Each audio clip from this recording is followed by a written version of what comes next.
What kind of a name is Blank Triforce?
Hello.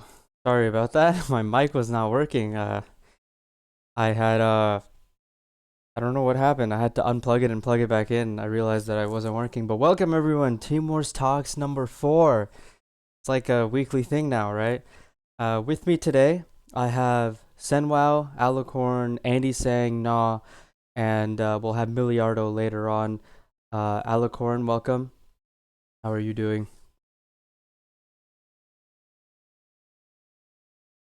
And yes, you could say hello to Oh everyone. yeah, yeah. Oh yeah, yeah. Hello, I'm Arkun from Travel Cultures, and I'm very nervous and also excited to be an interview. Yeah. Yeah, no, thank you for being here. No need to be nervous. We're all here just to talk. That's why name of the name of the show is just to talk, nothing else. AndyTsang, you're here as well. Welcome. I am here. We also have NaW. NaW, how's it going? I know you've been wanting to be here for a while. I'm good, bro. How are you guys? I'm doing good. Thanks for being here. And then we have ZenWow. ZenWow, once again, you're back. Welcome. Welcome. Yeah, been a while. Hello, how are you doing? Yep. All right, so guys, we're gonna proceed with the show. As you know, I mean, in the very beginning, we always talk about the match reports of the week. In today's program, we're going to go through the match reports, then talk about the meta analysis. It's not public yet, so stay tuned for that. You'll be the one of the first people to see the meta analysis. Then finally, we'll talk about match 5 predictions, and to close it all off, we'll do a chat Q&A. If anyone has any questions for those that are on the call with us today. So first game of the week was Divine versus SunClan. Divine was coming off a very, very tough loss against Switcheroo, 10 to 4 loss, or I think it was 10 to 4 or 10 to 2 actually. They really needed a win, and they needed a commanding win. SunClan, on the other hand, they've been doing really good this season. Nog and Yasser being two of their top players so far this season, and they just weren't able to do too well this game. I'll start with you, Andy. What do you see about this match report that stands out?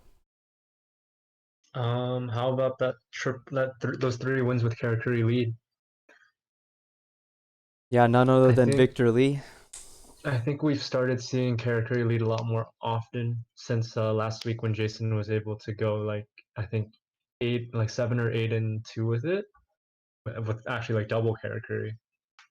But yeah, I think I just think a lot of teams picked up on that from week 3. Yeah, and they definitely needed that solid start from Victor It's Lee. actually a mirror. Yeah.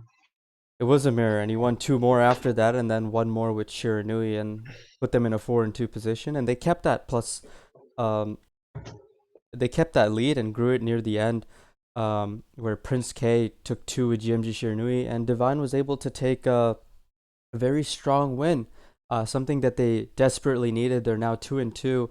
I think still with negative R&D, but slowly but surely they'll be able to recover from that as they perform and continue to perform. Moving on to the next match report, we have BZ versus Lost Tribes. And wow, this is your match. You guys won again against one of the best teams in the league. BZ was 8-2 last season, and they're already 2-2 now. You guys being one of the teams to give them one of those losses. Another strong win. You didn't play. You didn't get to play in this game, but you were on the roster. How happy are you with your team? They're 3-1. That's so good. Oh, I'm super happy with how we're performing. I'm really proud of the guys. Especially shout out to Fakes who's been performing out of his mind lately. And yeah, about the score, I think we had a pretty good idea what should we expect from BZ. We were kind of weren't sure what they're gonna start with though, so we went with the balance option and Karakuri. That's I think why the most clans teams. Oh my god. Anyway, No worries. teams Yeah, go with you're Karakuri. gonna get banned. Yo, I'm sorry. Anyways, yeah, as I was saying, the Karakuri I think is just such a strong starter because it has super well-rounded matchups and it's going first can be literally a tier 0 deck. So yeah. Well, I'd like to point out that this war also started with the character mirror match. Yeah, exactly. I So we're want like, to actually take a second and show the top players of Team Wars so far. I'm doing.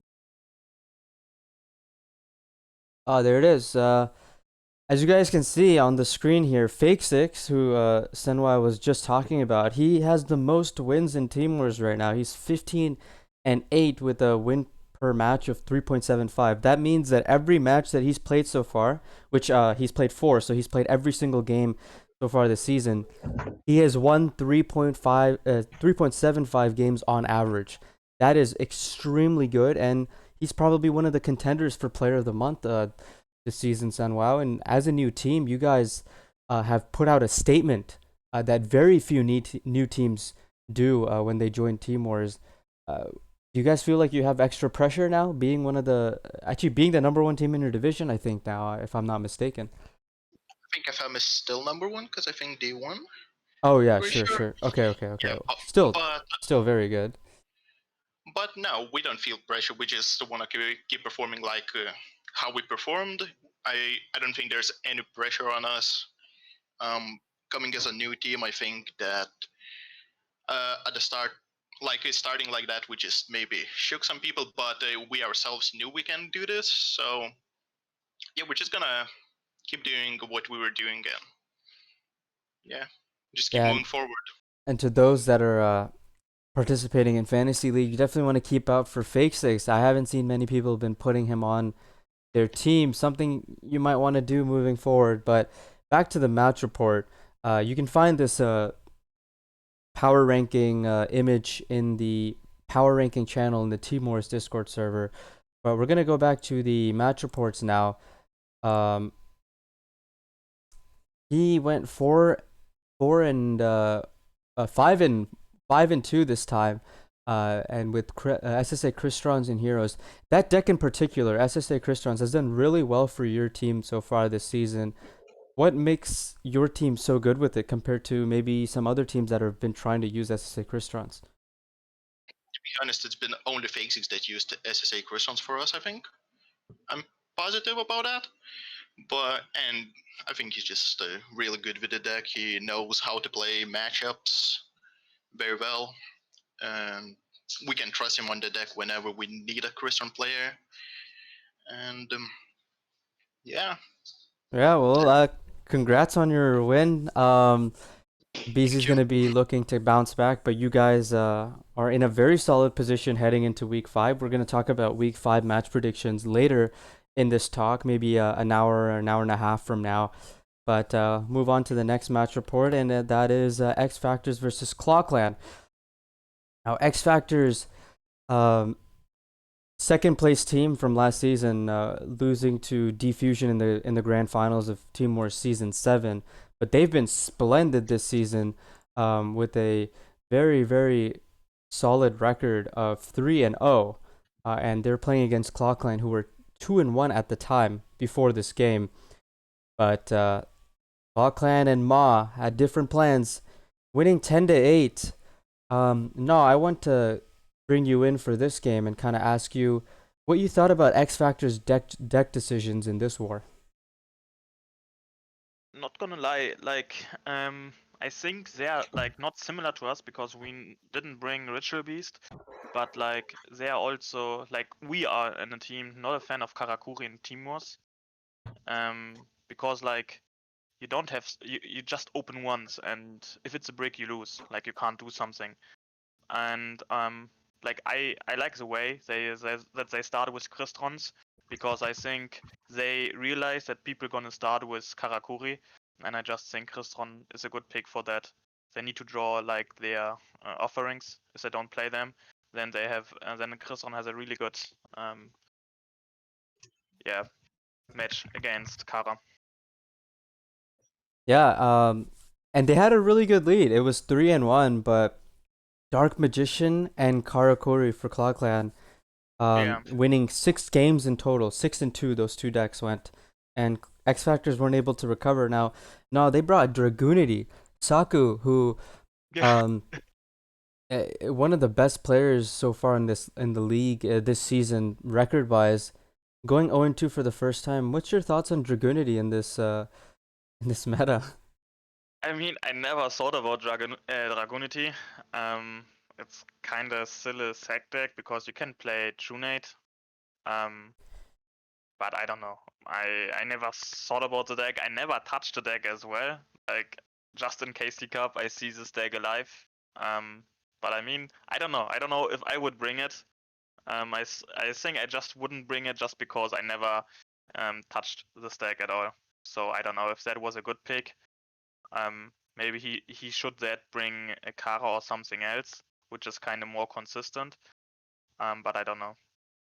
Well, maybe that deck choice was the reason they weren't able to win this war. It looks like Dragoonity was their Karakuri counter, and they lost twice. We're not exactly sure what happened there, but maybe we can take a second to see what happened. I can get the VOD up really quickly. Let me know also, guys, in the chat if the audio levels are okay between everyone. I have a limiter set, so hopefully that should make everything good. But if someone is a bit too quiet, let me know, please. But yeah, this was X Factors versus Claw Clan, and okay, they're saying I'm louder. All right, I can fix that. No worries. Can I have some comments on that? Yeah, please.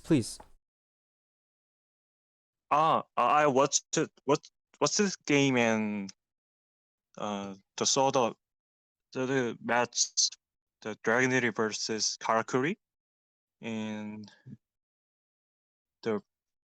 I noticed that the first one Karakuri was too strong for Dragonity to counter that back, and at the second match, like the Karakuri used cash set. That's Yeah, right. Cash Shed. Yep. The counter trap. Cash to counter the condonance, and he couldn't draw cards, and the drawing the hate grenade may be prevented by that, and he lost because of 3 back rows of Karakuri, and that was it, as I remember. Well, I have the VOD open now, so we can actually check it out and show you guys exactly what happened here. Let me see if I can get this up.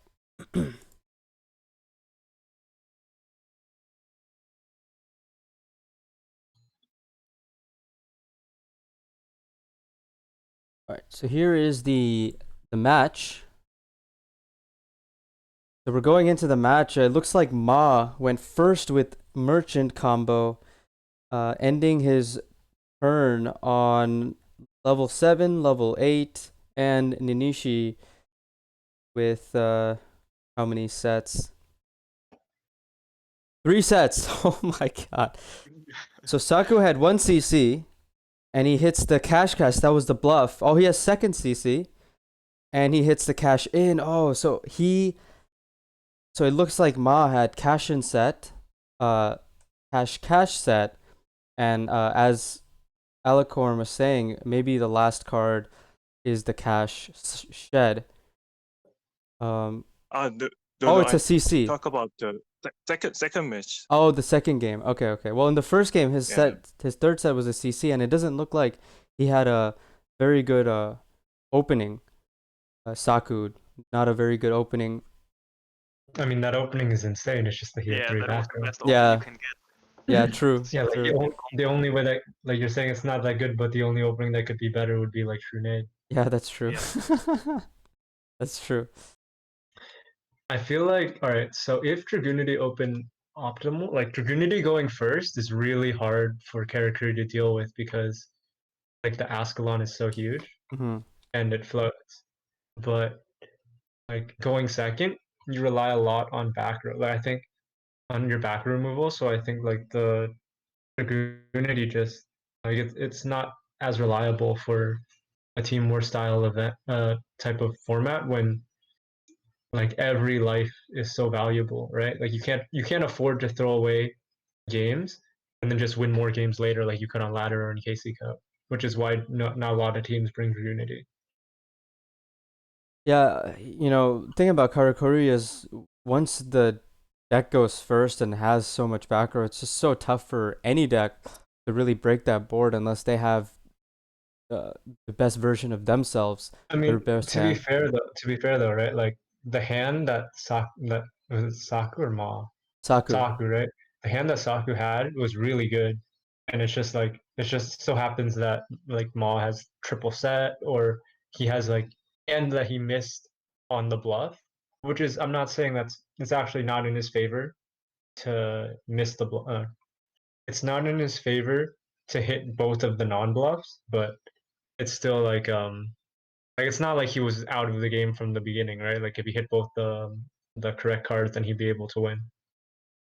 Yeah, and I mean, I don't know too much about Dragonity, so thank you for correcting me on that, guys. It looks like Alicorn said, another back row, triple back row, turn Yeah. one, and so he's playing cards of consonance, and there's the cash shed that Alicorn was talking about, and Oh my just god, not able to do anything.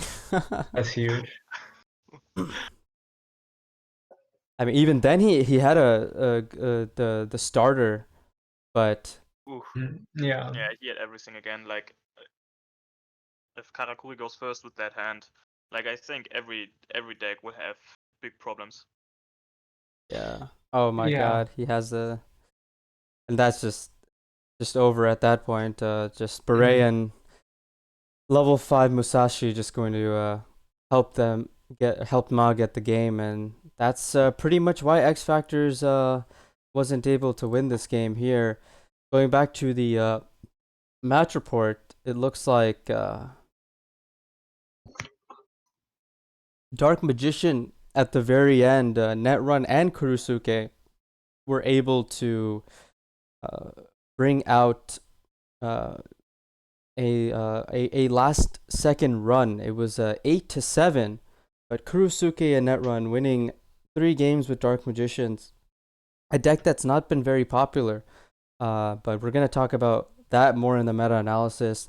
That's Claw Clan X I Factors. think that was Yeah, go on. that was 2 different Dark Magicians, right? Yeah, 2 different. Yeah. One was Tombs, one was See You Later. Yeah. Seal Tombs was one, and then one was Seal Later. But still, you don't see teams really putting much strategy with Dark Magician nowadays. So a very interesting choice, but it paid off for Claw Clan. 10-8. They're now 3-1.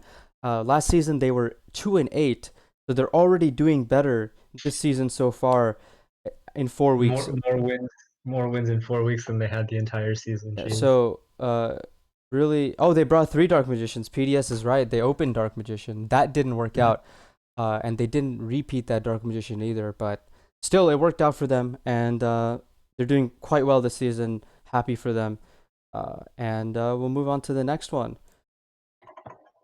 And that is Garuda versus Pharaohs. Garuda coming into this game 2-1, Pharaohs 1-2.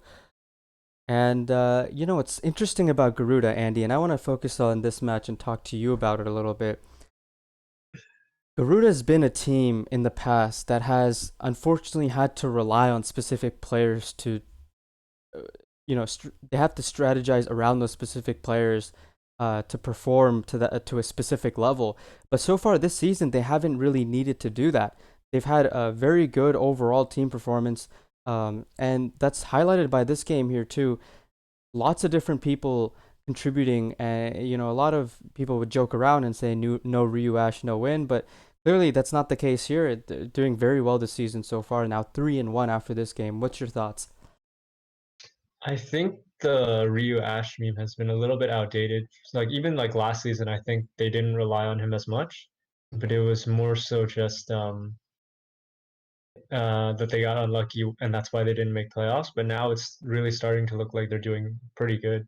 Maybe even like an underdog team from from the beginning of the season looking in. Yeah, and I think Almen's Cool is one of their newer players that they added this offseason, and he went 6-2. That's fantastic. And not only did he streak with, it's not like he streaked with one deck. He went 3-1. Can't find my words. He went 3-1 with 2 decks, and that's very, very good. Pharaohs just cannot handle that. And speaking of Dark Magician, Pharaohs brought their own two Dark Magicians with two different skills, but it went 1-4, unfortunately for them, and they're still trying to find their place in Team Wars this season. They're 1-3 now. Their only win Who do they being beat? their only win being against God's Chosen, which was a close war at that. 10-8, it was 8-8, and then became 10-8. Pharaohs hasn't had that, you know, emphatic win yet so far this season. They're gonna be looking towards getting a win this week, and we'll talk more about that later. But I do yes, want to say that I think it's really cool when you have like these long-standing teams that have kind of been established, but maybe they haven't been performing like at the top of the league for a couple of seasons, and then you have like they introduce like one like new blood player that kind of breathes life back in, and then you can kind of see like the older players like getting back into it as well. Like I've known Avicii for a long time from Garuda, so it's just nice to see them like doing well again. and Avicii going 2-0 as the closer for Garuda, bringing out the broom and cleaning up the mess at the end. 10-4, Garuda beating Pharaohs. Let's move on to the next game. Duel Links Taiwan versus Toon Squad. Toon Squad's second win of the season, second win in a row. Now, at first, it wasn't looking too good for them. With Moon going 4-2. Moon's been such a good player for Duel Links Taiwan this season, and in fact, if we just move away from the match report for a second, just to show you guys the power rankings again, Moon is actually, as you can see here, 13-7. He's number 5 on the power rankings for week 4. Let me move this up a little bit. Yeah, he's number 5, and he's 13-7, 3.25 wins per match. He's played every game so far, and he's won 3 games every single week. But let's not forget about the person below him. If we go back to the match report very briefly, you'll see that there's someone else on the opposing team that streaked as well, Jay Rabian. Jay Rabian has over 60 wins in Team Wars. I think he's at 70 now, and he's been a part of Team Wars since Season 2. One of the veterans of Team Wars. He took a break for a couple seasons, but he's back, and he's back with action. 7-1, put his team in a winning spot. And going back to the power rankings, I apologize, I'll keep it on the match report screen after this. But going back to the power rankings, he's 12-5 with a win per match average of 4 in 3 games so far. Jay doing a very, very good job for Toon Squad this season. And back to the match report. Andy, again, I want to talk to you about this game.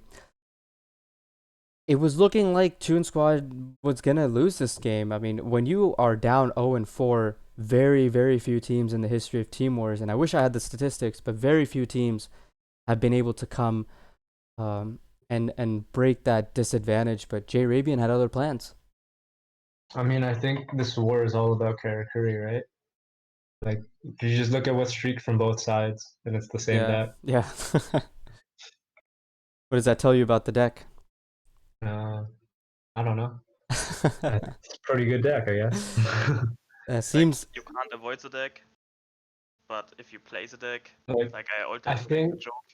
I think would play it. Karakuri defines the meta, not in the sense that it's like broken and there's nothing to counter it, but every decision that you make in like your tournament experience, in your Team Wars lineup, in your like other wars, it all has to like it always has to account for Karakuri pretty much.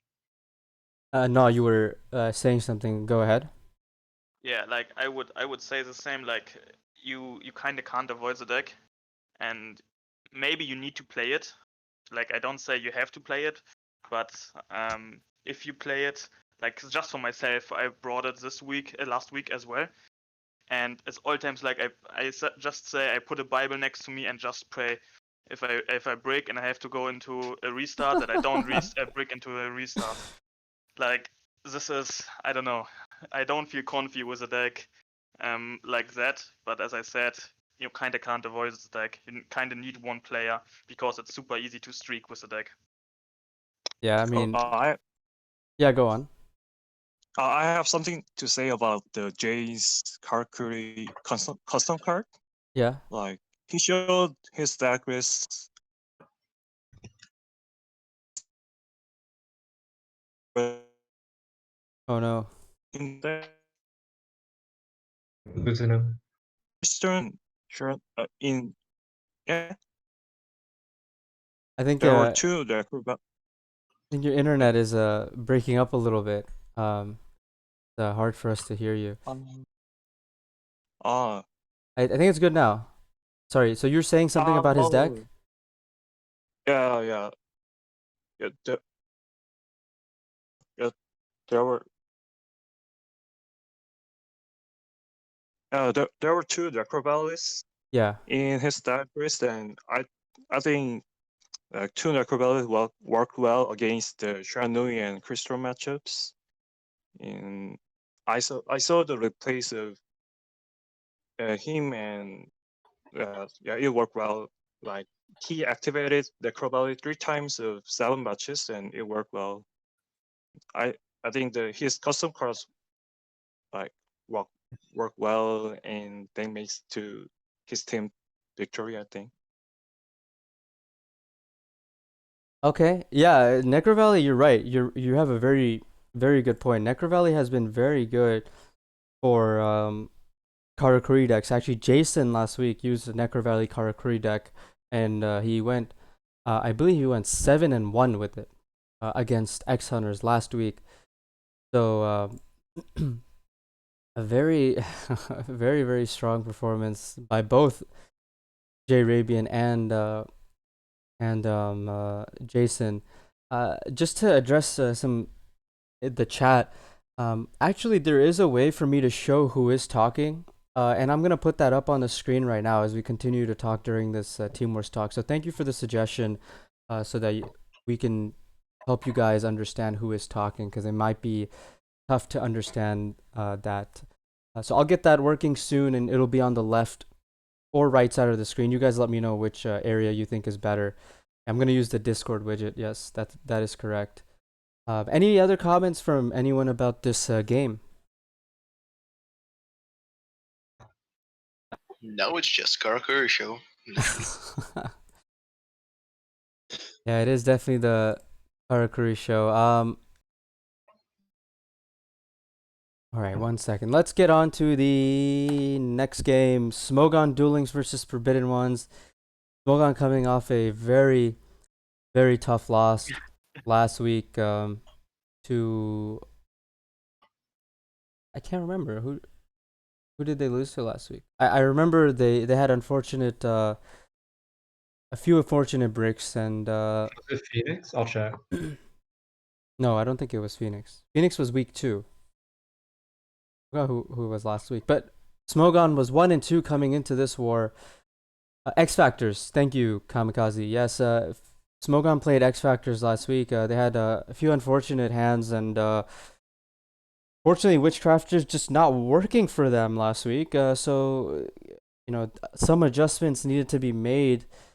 They come in this week against a FO team that I believe is 2-1 right now. And I gotta check this because I think they were 0-3. They were 0-3. Yeah, I think so too. oh, actually, yeah, FO is 0-3. They And so were. well, yeah, they were, and so FO needed this win, but so did Smogon. Both teams, 1 win or less. And as we can see from the match report, no Witchcrafters from Smogon. So I think they threw that deck in the garbage can, and they came in with Dark Magician instead. As far as I can tell, comparing the match reports, not as much of Dark Magician, just one that we can see, but they had a very good start with Biosai, 3-1 with Karakuri, 3-2 with double Karakuri, and it was just the end of the war that was the most unfortunate. Ivory with balanced Karakuri taking it with it was 8-6 for Smogon, and last man standing 4-0 We've seen that so much this season. Guys, what is your opinion on this game?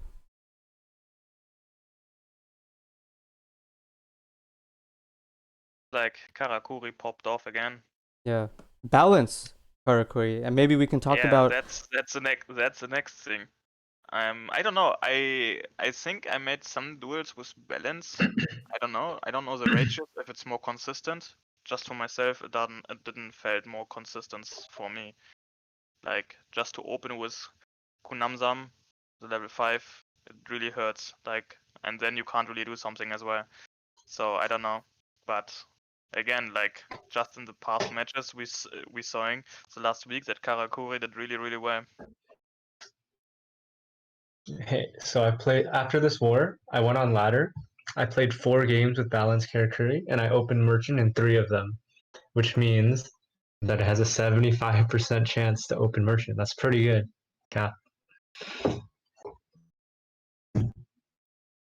75%. Just merchant. No, it was a joke. I only played 4 games with it. I don't know the actual number. Okay. Okay, fair enough. Jeez. Ha ha ha ha ha. What do I? Sorry, I'm setting up the chat widget right now. Yeah, I mean, I don't have much else to add about this game. I think. Well, hey, Neg1 laughed out loud at that joke, Andy. So I mean, I guess you have Yeah. something to be happy about. But I think the biggest takeaway, other than what we already mentioned, is that Kamikaze finally was able to play in a Team Wars game first time this season. For those that don't know, Kamikaze, I believe, is like the first person to hit 50 wins in Team Wars that didn't play in season 1 and 2. And he took a break last season along with Smogon as a whole, but he's one of the few players that has such a good win percentage, playing in such few amount of games. And so one would expect him, to do what he usually does and clap, but just placed in a very unfortunate situation here against such a good deck that Karakuri is. And like we were talking about earlier, once that deck goes first and opens a strong combo, it's very, very tough to recover.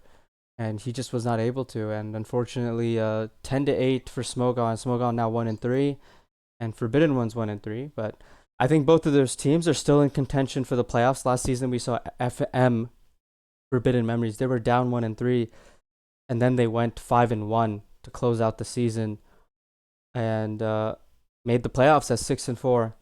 Anything is possible. Wouldn't tell those teams to give up just yet, and I know they won't give up. They're hard-headed teams, and they're gonna do their best moving forward. Anything else you guys want to add? All right, we'll move on to the next match report. It is SEM versus Infinity. Andy, you know the SEM guys a bit pretty well. You played with some of them in other leagues. What's your takeaway on this war and how SEM's doing this season? I mean, this brings them up to 2-2, right? Like they have Yes. the win against my team, and then now they've beaten Infinity. Looking at it off the bat, I think Infinity brings some interesting decks. Like they have a Thunder Dragon at the end, which is completely off meta, and also like since the war was so close, it's kind of like that could have just been like if that was maybe that was a problem, right? Like if that was a deck that was more suited for not just the meta, but maybe for their lineup, then maybe it would have been good. Like maybe they could have won this war.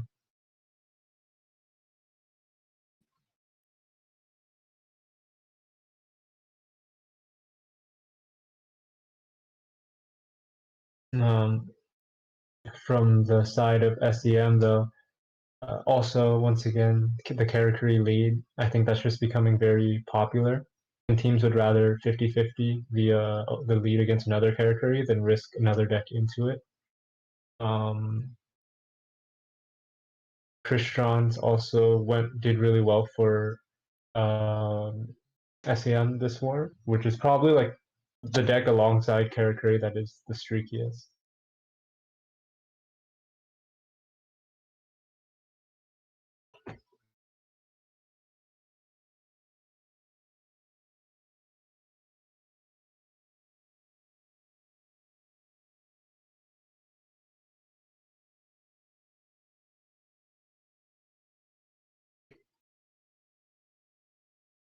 All right, since everyone is silent, I'll introduce myself. I'm Miliardo. Thank you guys. I'm in the building. I was a bit late, but here I am. Yeah, and I actually I was talking, but I was muted, so I'm a bit of a fool for that one. But perfect time for you to introduce yourself. Welcome to the call, Miliardo. We'll get to your game soon, but at any time there's a silence. You can feel free to, or anytime you want to just say something, feel free to talk. This is I Team Wars know. Talks. You just say whatever. But welcome. Yeah. You Thanks, have man. any, while you're talking, you have any comments about this game? To be honest with you, like not a lot of people know about Grimjaw, but he's a pretty OG player. Yeah, he was. I think he was active in season 1 or 2, and after that he took a very long break, and then he came back like last season. Um, Overall, SEM like has their they have a very good player called Raymond, but he didn't play today. But like they have a couple of very good players, and they kind of like carry the team a little bit, and then like decent players around it. Yeah, overall, if you look at the lineup, you don't really see something extraordinary. They just brought a balanced lineup, not too many decks of a certain archetype. And to be honest, I don't know Infinity that well, so I could really comment on their choices, obviously. But their lineup kind of looks a little bit imbalanced, and they also a little bit ballsy for bringing Thunder Dragons, but I'll cheer for that. Well, they did start 0-3, and the remaining players they actually did a pretty good job. They went +1 against the other 4 players against SEM, but that 0-3 lead being the biggest difference here, and allowing SEM to maintain the lead and win the game. And so that is it for SEM. Infinity 10-8. SEM now 2-2 after starting 0-2. So they're gonna be very happy with the way the last 2 weeks have gone for them. Also, guys, I have the Discord stream kit now on the stream, so let me know if it's good or I need to change something. And thank you for your patience on that. Now you should know who is talking. Millie, I changed your username just for the purpose of this talk, so people know who you are. It's on All right, make sure to change it back though. Okay, sure. All right. Do you remember my username? No, you I didn't, I right? have You I have fucked it up. no. I have the audit log, so I can see what I Okay, changed cool. it from. Yeah, no worries. So next one is Rookies God's Chosen. God's Chosen 0-3 before this game. Rookies I believe was 2-1, and so they needed a win this week.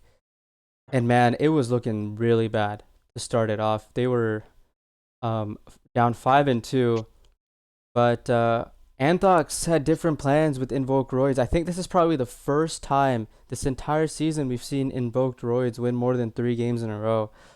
And Anthox with none other than Anthox with 5 wins with Roids. And then, you know, first deck was Shiranui. So you went 0-1 with Shiranui and then won 5 in a row with Roids. What's your guys' take on this game? Anyone? Nah, you like Roids a Yeah, little bit. like normally I really love Invoked, right? Like Yeah, it was my love. normally. And but right now I don't know. I think I played one time Roids in Team Ross. I'm not sure. But like I'm not a fan of the deck. Like not gonna lie. It feels like E-Sabers, old E-Sabers, but without any E-Sabers, just with Puga spam. And yeah, I don't know. Like my most games when I played the deck, I not even won by Invoked. It was just by beatdown with my submarine. So I don't know. This deck feels really weird. I'm not really a big fan, but we have to say against level 2 Kristrons, if it's not SSA, you have a really good matchup. Against Karakuri, I don't know.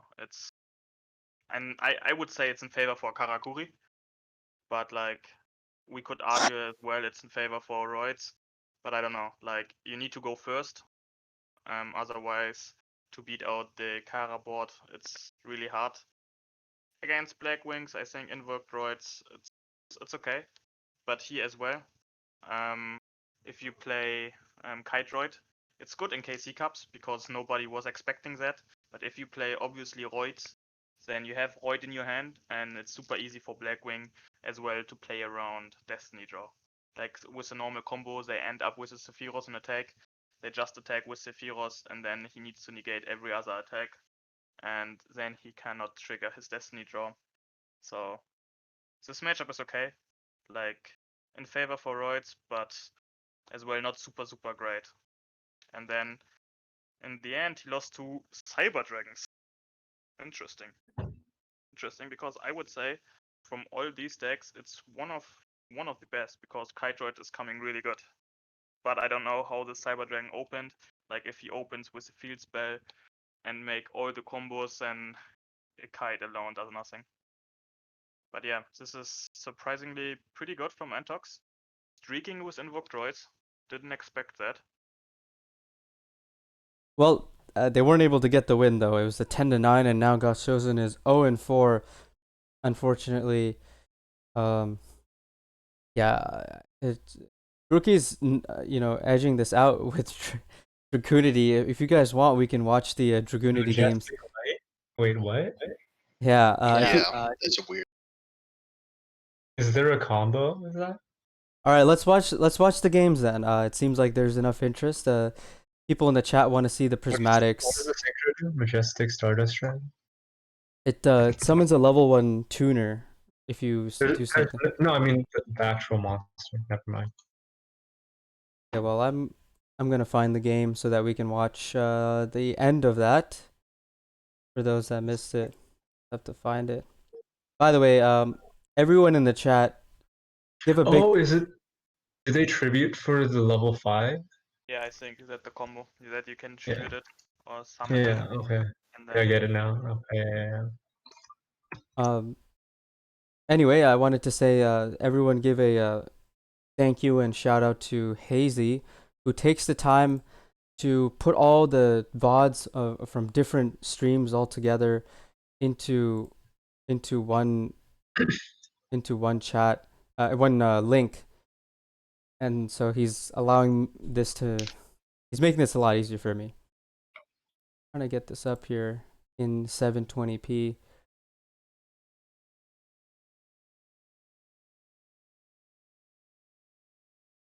And we'll get that VOD up here for you guys.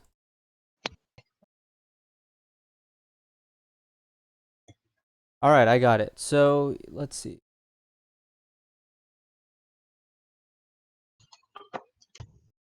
I'll hide the voices for now. Actually, maybe I can just do this. We'll play the VOD just as I fix a couple of settings just to make the overlay look a little bit better. But it's playing on 2x speed. And he is playing the Majestic Light skill, and at this point God's Chosen were up 9-1. All they needed was one win. oh yeah, imagine to lose then to Dragonity. Oof. I mean, Dragoonity started second, so that's already like 70% their Well, favor. you probably thought this was Shiranui. Yeah, true. Yeah.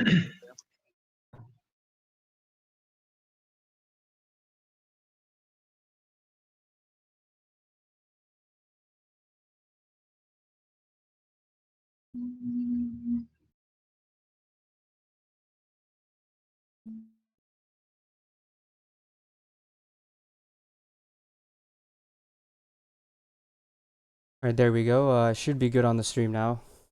Want to make sure the quality of everything is good, so thank you for bearing with me, everyone.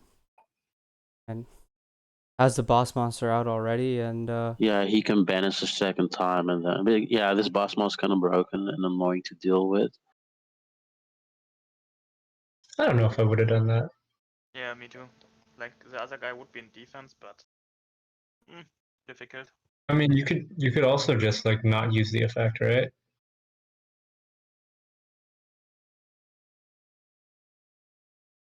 wow, Not there's using- Yeah, you can just swing. You can just swing now. That would be the best play. Oh my! Oh, okay. All right. Wow. I think this is where he gets game. Wow. Okay, Okay. so I wouldn't have used the effect and I That's would a have win. lost. I would have lost. Holy crap. Yo, are people sleeping on this deck? What's going on? But he opened triple mistletoe. Yeah, I know. Great. That's ridiculous. Well, that was the first game. That's what made it 9-9 and then got chosen backs against the wall. I'm gonna skip into the next game here. All right, here's the next game, and it looks like Dragoonity actually went second this time against Shiranui. We saw earlier that Okay. Dragoonity struggles against a lot of back row, but only one back row here in CC. I mean, Oh my god. Gu- And he ripped. Guys, I'm predicting. I want to select predicting that True Neighbor CC1 card's good enough. wow. Okay.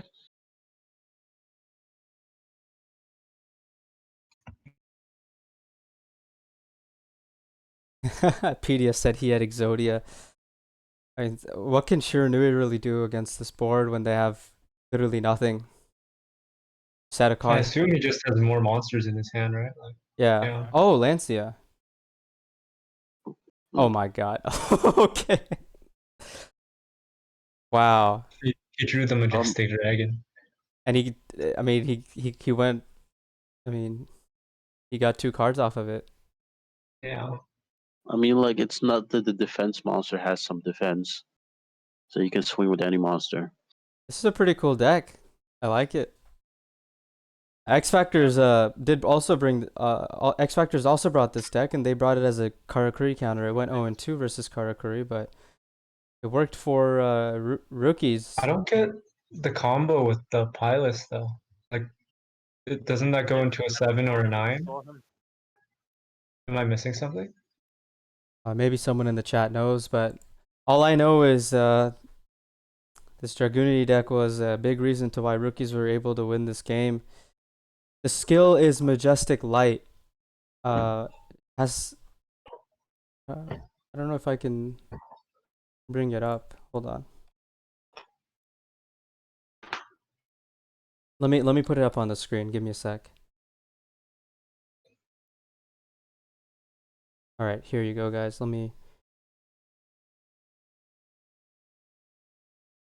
Yes, that's the right one. Let's make this a little bit bigger. It says Game A, jeez. I just Yeah, I totally just forgot clicked about this page. I just dude, clicked- like totally. I just clicked on the first thing that popped up on Google. It says shuffle 1 tutor monster from your hand into your deck to special summon a majestic dragon from your deck. Skill can only be used once per turn. Oh my god, it's once per turn. It's not even once per duel. Once per game. Yeah, but you have to have the majestic dragon in your deck. Yeah, I mean, no. If there was a way to put it back into your deck, you could use it multiple I times. mean, there is. You can just play 2 of them. Yeah, fair Yeah. enough. But you can reshuffle them every time. But Yeah, it's I just meant like one- engine wise, if there was a way to put it back into your deck. Yeah. But the card itself, I mean, it's just a level 1 tuner.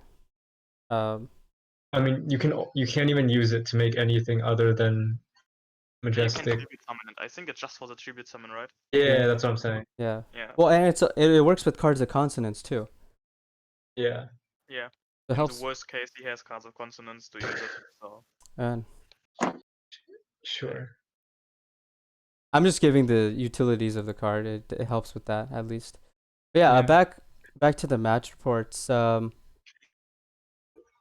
We very interesting. We have next game rookies won 10-9. Next game we have Diffusion MY NaW. This is your team, and you closed this out for your team. There's a bit of a scare as you oh yeah. lost with the Karakuri at the very end.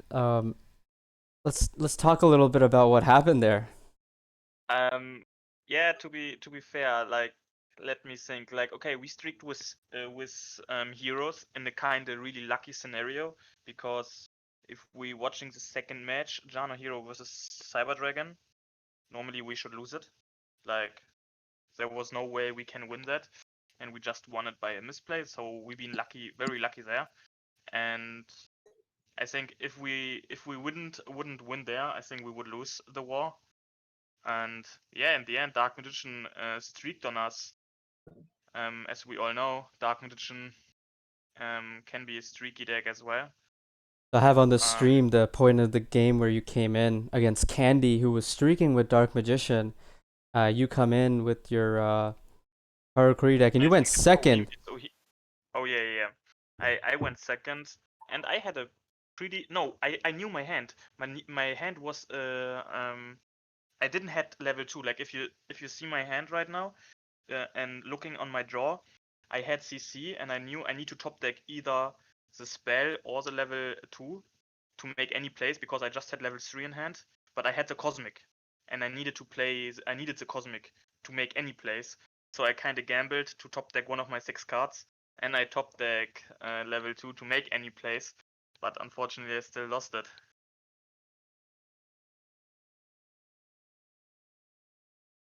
I mean, he had circle turn 1 with the combo, and all you had was Ninishi. Even if you had the CC in hand, like you said, you had no other. You didn't have a cash either, right? No, I didn't have it. I top decked it. Like I top decked the level 2. Oh, okay. I Like, think I had a the gamble. problem I is had a that the other gamble card hand. is Like from that. normally you would restart the hand, right? But against Dark Magician, you need the Cosmic. Otherwise, you lose against the combo, right? I think going second, if you brick on like a Cosmic Cyclone and a level 3, you have to keep it, just because even if you Yeah. restart into combo, you might not have Cosmic and then you'll lose anyways. Yes, exactly. That's Oh, what I did, so- and I just top decked this guy. Mm-hmm. Yeah, there's we I have agree with the logic, but usually in execution, I don't draw the level 2. yeah, we have not talked about the Alicorn streak. Alicorn is in the call with us. We're gonna talk about it in a little bit. He's been muted the whole time waiting for his moment. No, he's oh shoot. It's okay. It's okay. No, he's talked a lot about other stuff. We'll get him to talk about something in the next match. But I want to take a look at what happened in this game, because it looks like you're in a good spot here, right? And Do you take 2,500 right here? Never mind. let's see what Sorry. happens. No spoilers, okay? Nah. I don't know. I don't know. I don't even know what happened. I think my set cards. I'm trying to understand how you lost this game. Oh yeah. This was one of the reasons. Oh, come on, don't buffer. There's a delay. What the heck is that delay? No, it's Oh, it's just the- Oh, okay, thinking okay, about draw. okay. And this was It's one just of the the right- reasons, because he kicked the right card with Cosmic. But yeah, Oh my god, another That was pretty ballsy move. I respect it though. He doesn't respect it. He's just saying that. I mean, what does he has to lose, right? He needs to combo off next turn again, and he needs to Yeah. top deck something else to do something. And we can see what he top decked, which kind of hurts. Needle ceiling. Nah, wait for it. I mean, that would hurt as well. I'm gonna die.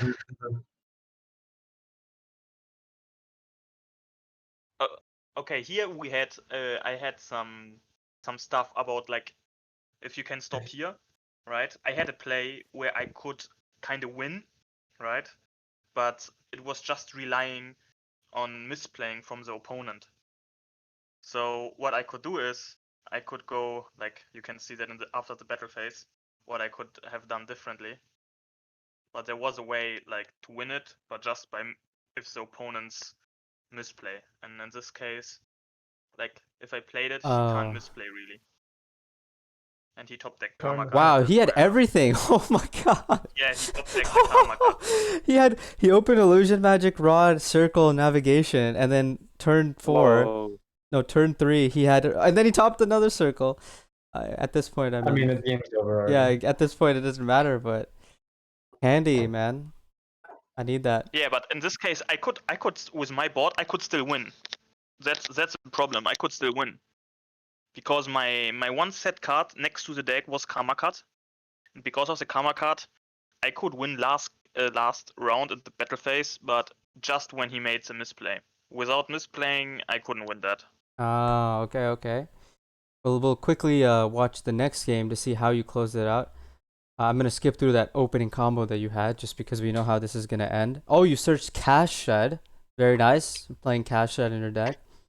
You go full combo turn 1 with just one set, and that one set is probably Cash Shed. So Yeah. now he had Rod again. And let's see, you negate the circle as expected, and now he just doesn't have too much. Now he needs what? Double Karma Cut, and then he's just gonna discard both his cards. He can't really do much, right? Ooh, cash.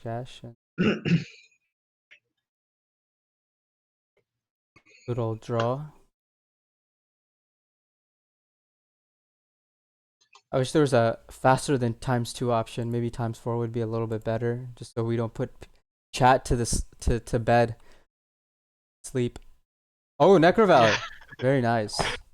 Yeah, I played similar list to from the other team with Necro Valley in main. This is looking pretty over. Well, navigation, sure, but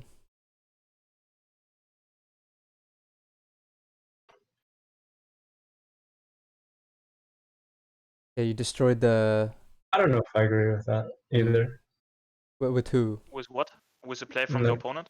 Using navigation. Yeah, I agree. How do you even win? Yeah, I agree with that, Andy. Just save the navigation. Yeah, he needed the circle to like last He duel. didn't draw it. Ooh. He didn't draw it anyways, but he needed the top deck circle, right? Like, Yeah. and now he can't top deck anything. Well, pretty obvious how this is gonna end here. Synchro into Despot. Yeah, Illusion Magic, and obviously that's exact lethal. NaW doesn't care. He's just gonna go into oh, Yeah, you I didn't just comboed off you didn't synchro for though. no reason. You didn't synchro though. You just left 2 Yeah. and 5 on the field. No worries. Well, that's how that game ended. It took a little bit of a while to go through that. I didn't expect it to a Dark Magician and Karakuri game to take so long, but hopefully you guys enjoyed that VOD replay, and let me know if you guys don't want me to do that. But 10-9, congrats. No, you guys are 3-1 now. Just I think behind. Who are you guys behind in the standings? Division are you guys in now? I can't even remember. Is it the first? Yeah, it is the first. Division, yeah. Division 1, I guess. Oh, you guys are Yes. behind Rookies, Duel Links, Taiwan, and Garuda. Holy crap. So you're 3-1, but you're 4th place. Well, yeah. Wow. But I mean, it is what it is, right? Tough division. And then 5th place we have Toon Squad. And then Pharaohs, then God's Chosen, and MY. Actually, I need to correct myself from earlier. God's Chosen does have 1 win. I believe they beat MY. I'm not sure who they beat, but they do have 1 win. So I want to correct myself from earlier. Oh, Duel Links Taiwan is 2-2. Thank you for the correction, Mimi. So you guys are now 3rd. Not as bad. You guys moved up 1 spot from last week.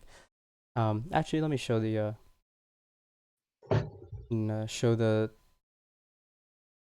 very small though here. So yeah, Diffusion with the win, so they move up 1. Garuda with the win, they move up 1. Duel Links Taiwan with a loss, so they move down to 4th. Toon Squad with a win, move up to 5th, and Pharaohs losing, God's Chosen losing. They're all in the bottom 3. Rookies winning, they stay 1st place at 4-0.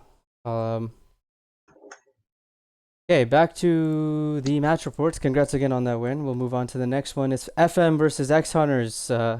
PDS is in the chat, not in the call. PDS went 4-2 to come back after an 0-4. We were just talking about 0-4 earlier with who did Toon Squad play? I already forgot. They played against Duel Links Taiwan. Yeah, that's why Duel Links Taiwan is 2-2. And Duel Links Taiwan started 4-2. It's really hard to come actually 4-0, and it's really hard to come back from that. But J Arabian led them to that. What were we talking about? Oh, sorry, my bad. FMX Hunters, and so the same thing happened in this game. Hazmat started 4-0, and PDS, someone who doesn't play a lot, but when he does, he claps. He comes in and wins 4. making it a tied 6-6 game.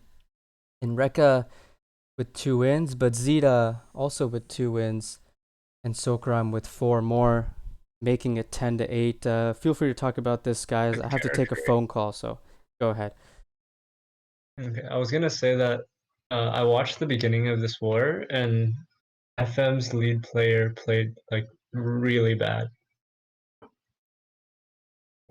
and I don't want to like make that like hella drama or shade, but it was like a pretty bad lead.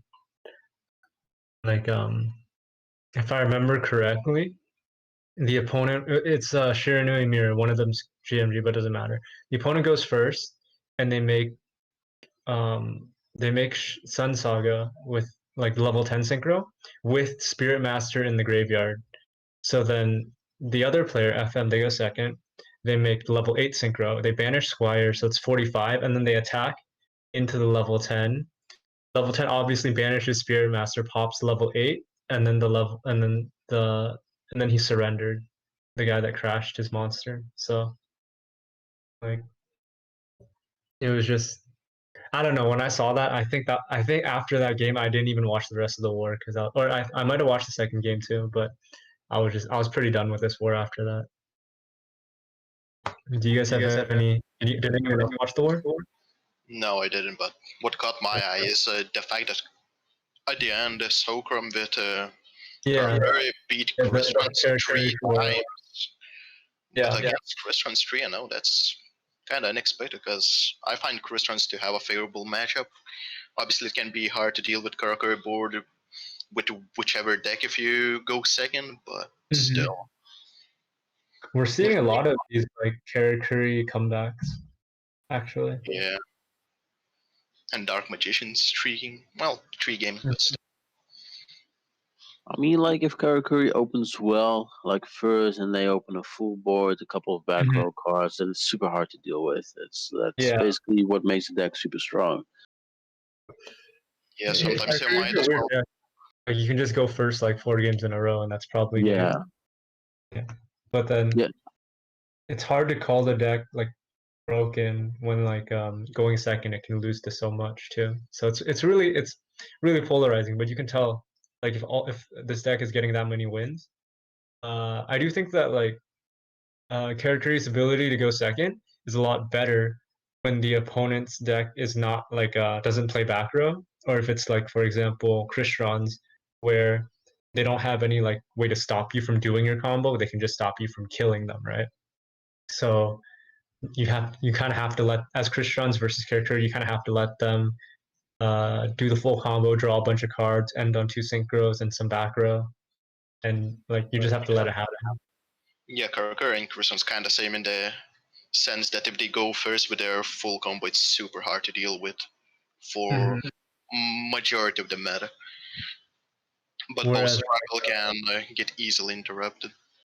whereas like a deck like Shiranui or Invoke, because or even Dark Magician, because they have those defensive cards, if they go first, they can pretty much like FTK Karakuri. But you know the problem with traps is that if you go second with them, you can't use them right away either. So if you go second into the Karakuri board, then the traps can be kind of like a liability there. Alright, so I have the VOD ready for this game since you guys are talking about some specific games. Quickly go over this because we do have like 5 more matches to talk about. One of them, obviously, the 10-0 by Alicorn. He's been waiting for a while. But Poor guy. let's quickly look at this VOD as requested by a chat. So Sokram comes in. It's 8-6. X Hunters have the lead. Sokram going first with Merchant. I'm just gonna skip through. I apologize if that's gonna bother people, but we're a bit short on time. We're already an hour in and want to make sure we can cover everything. But Sokram ending with Ninishi 2 back row and full combo. And Roy was playing Invoked. Actually, what was he playing? Let's put on the match report. He was playing Invoke Magician Girls. Oh, and he has the needle sealing immediately. I gotta make this times 2. Oh, and he has the Lance in response, so Barredo still lives.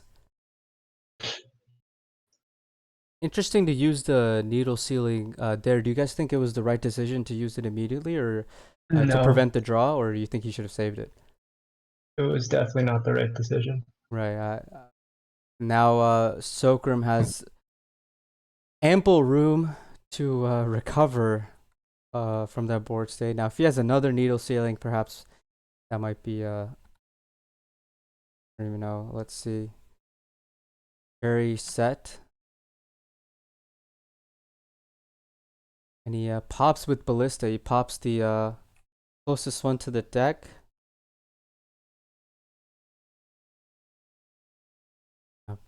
Bury and pass. Well, they resolved needle 8 times, and they had 8-6 lead. We're gonna get to the blind bandit games here in just a sec. Floodgate. Yeah, given he had Ballista, Floodgate, and Needle, I guess using Needle was a bit premature there, perhaps. And Sokram definitely gonna benefit off that. And pretty much there's like no recovery from this board state at this point, given the 2 back row. Purgatrio, maybe, I suppose. Even that. Oh, yeah, because Cashin is in the. I mean, is Purgatrio gonna be enough here? 2 back row, I mean. He just loses right here. Oh, he does have an Alistair set.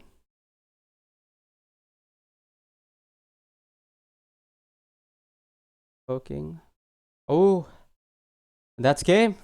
Well played by Sokram. That was the first game of this Sokram streak that we're talking about. Now he goes first again, Ninishi Merchant. Beret. Another full combo. And 3 back row. Maybe one of them is a cash.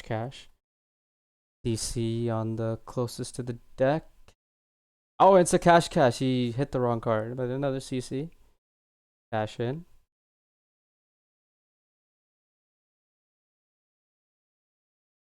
You guys feel free to talk about the game. I know I'm a little bit ahead of you guys on it because I'm the one streaming, but if you guys note anything, you can say whatever you guys would want to. Are we gonna Yeah. watch the surrender game? Where was that? I think it was the first game of the war. Okay, yeah, we'll go back and watch that too. The land's protecting the Burrito and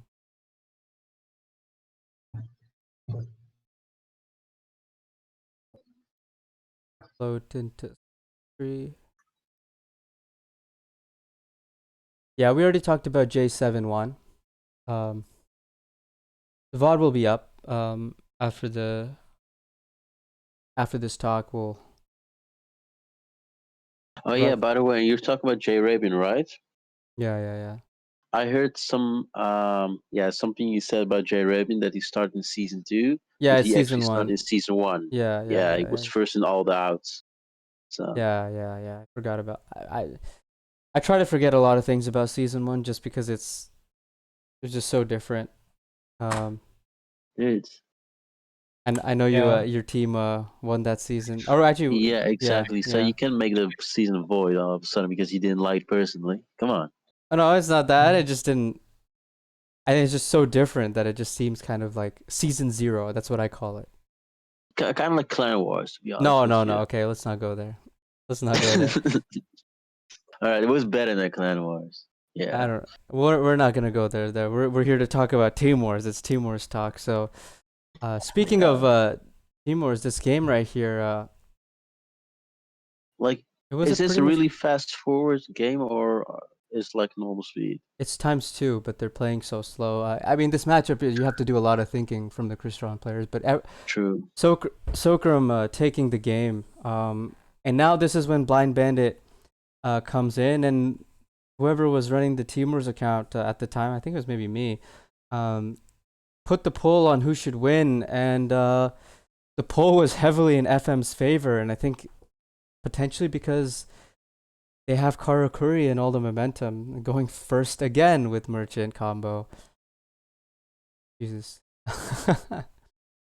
Blind Bandit with Cristrons. He opens Scrap. I mean, he opened pretty good. But, I mean, you're going second against turn Yeah. one combo Karakuri with the Karma Cut. It's Okay. pretty good. Dude, he literally opened it God Hand, but he can't do anything because the back row. Wheeladur would be pretty nice here. He didn't have it though, so I guess it wasn't a God Hand. It was still a really solid hand. Oh my God, he has the CC for the back. Don't tell me. Oh yeah, he did search that, I think. Impact, yeah.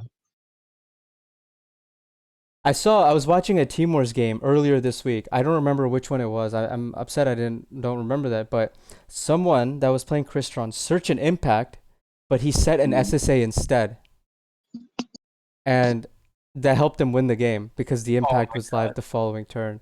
Okay, he had another Karma God. Yeah, that's just ridiculous. And Whoa. Blind Bandit's final deck. I don't know if he repeated. He did repeat, I guess. Let's pull up the match report. He did repeat the Cristrons. And this is the final game. Oh no. Oh no, you hate to see it. I Oh heard my God, another merchant. I heard his hand was double cosmic double SSA, No way. according to chat. Holy crap, dude. Merchant again. And Sokram, I mean, do we even need to watch this game? It's just Oh my painful. god. He has game, but he's doing the full combo. Cosmic, yeah. Doesn't matter, the Cosmic. Damn. Wow, he does have. He's using the land. It's still lethal because he used both Cosmics. Wait. Okay, yeah. And there's Sokram. Now you guys want to talk about the very first game, you said? I was just joking. We don't have to watch it. Check it out real quick. I'm gonna. Oh, this is the perfect. No, that's exactly the. Is this the game we're talking about? Yeah, I guess it is. Turn 1 level 8. One set. Okay, draw. I don't think this is. Is it? Maybe it is. Is this He the went game? 0-2. Yeah, Itachi went 0-2, but I remember there's one game that he could have won, if I'm not mistaken, when I was watching. I watched this part of this game live, the beginning and the end, I believe.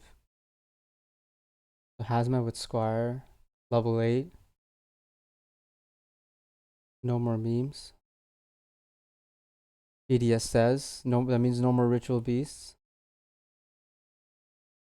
Catan.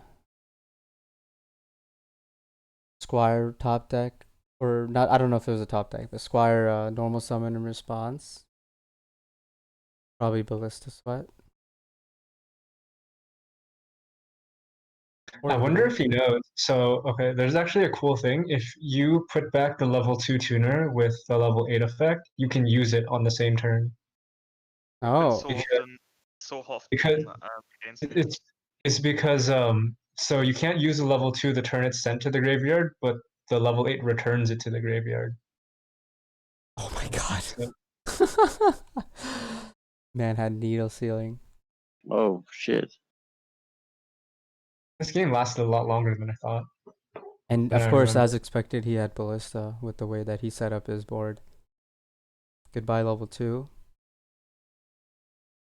And I mean, this is pretty much it.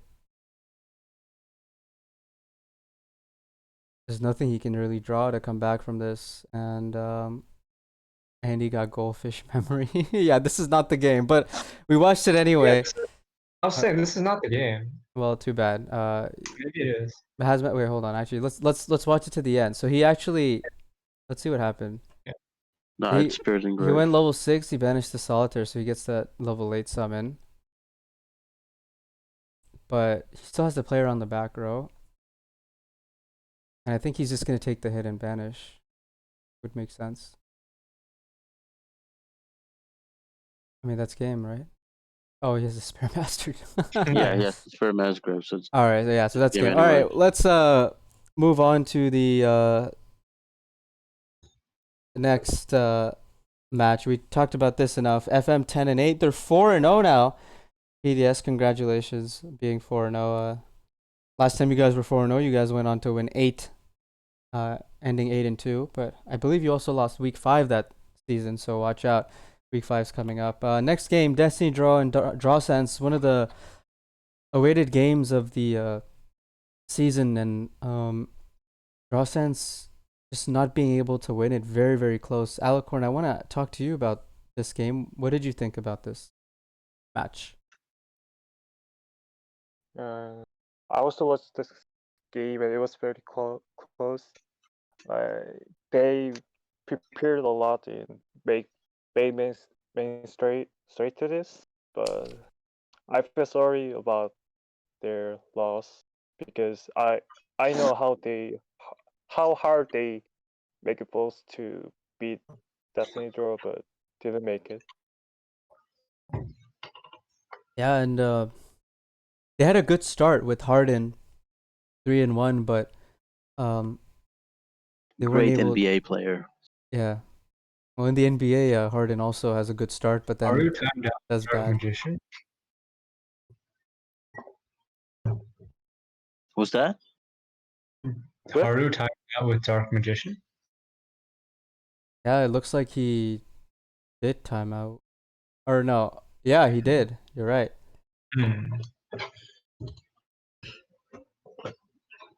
Well, Next says he was in a losing position anyway, so Okay.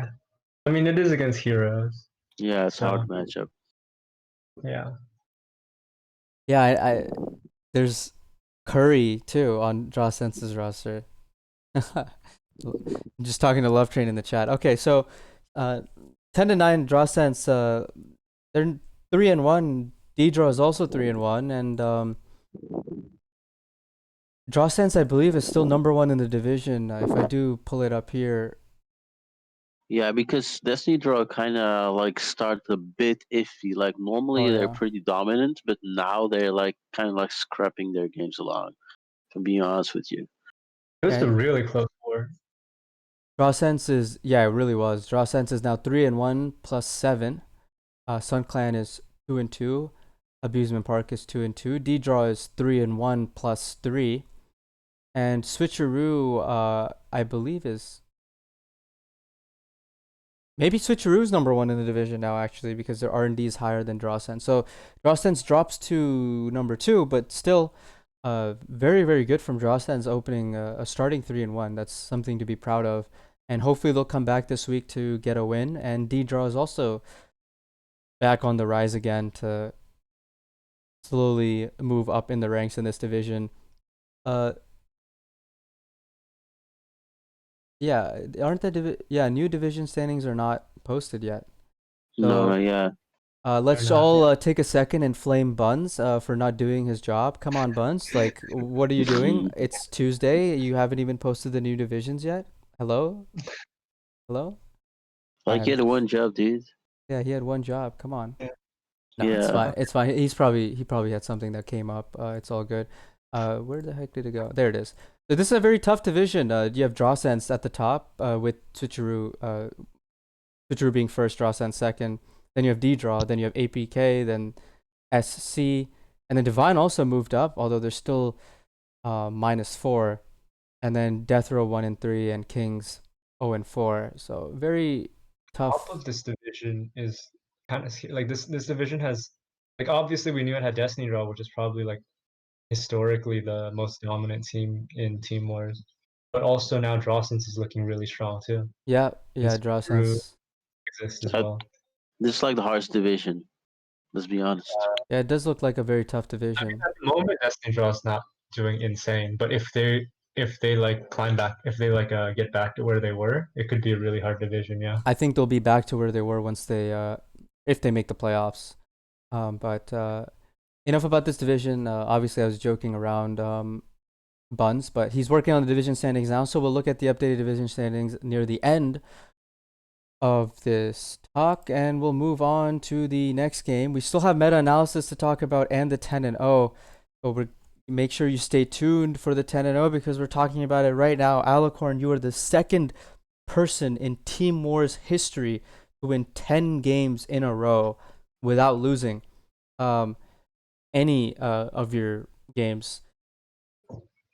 And it was with Level Dupe Shiranui. How does it feel to be only the second person in Team War's history to do something so massive? Actually, unbelievable to myself. And actually, I felt like relieved at first.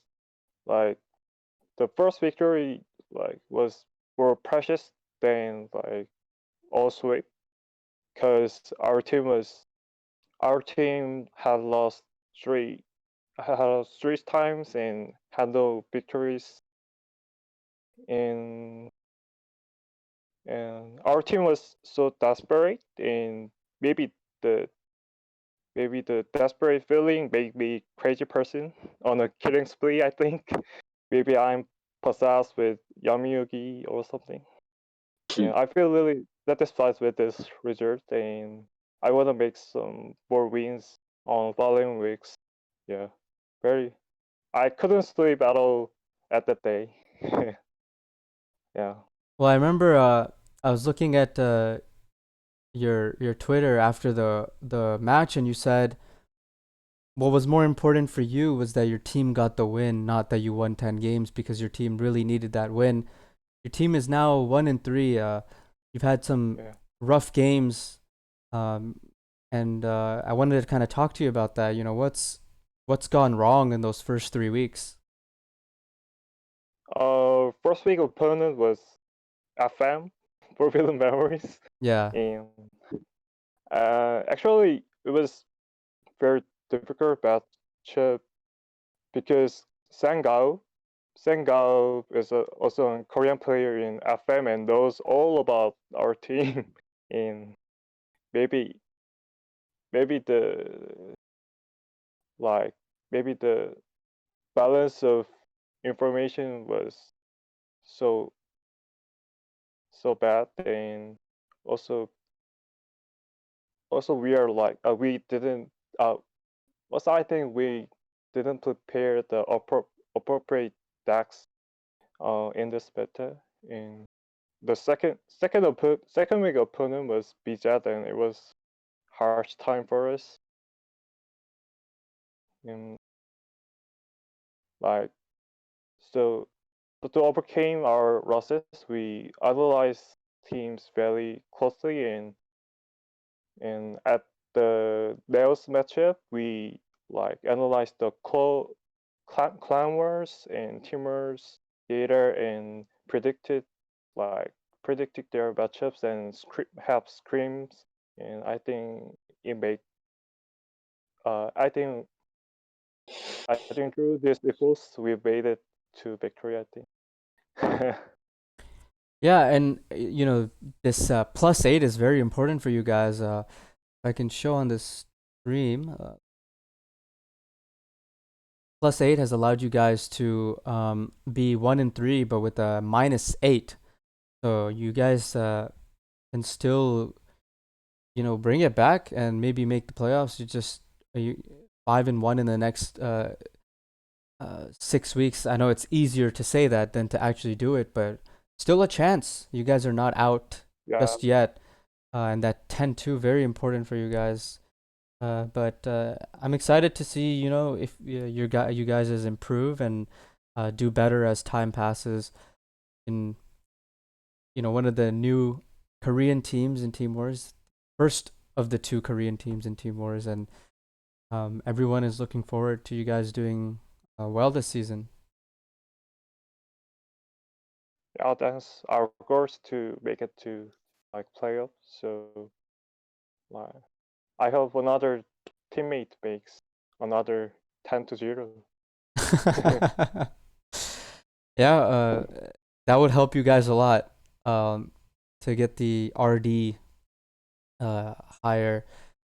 So 10-2, guys. This is the exclusive interview with Alicorn about their 10-2 game, their 10-2 win. Level Dupe Shiranui, though, I want to ask you. You said you're Yeah. husband of Squire. Yeah, Oh, yeah. it's what is about Shiranui and you? I mean, it's very. Is this your favorite deck or what? Yeah, here's my favorite deck. I started like during cause like February this year, and my first deck was Shiradui, and yeah, I practiced the boss, and maybe I played about 5,000 times or Wow, something. wow. Yeah, I made many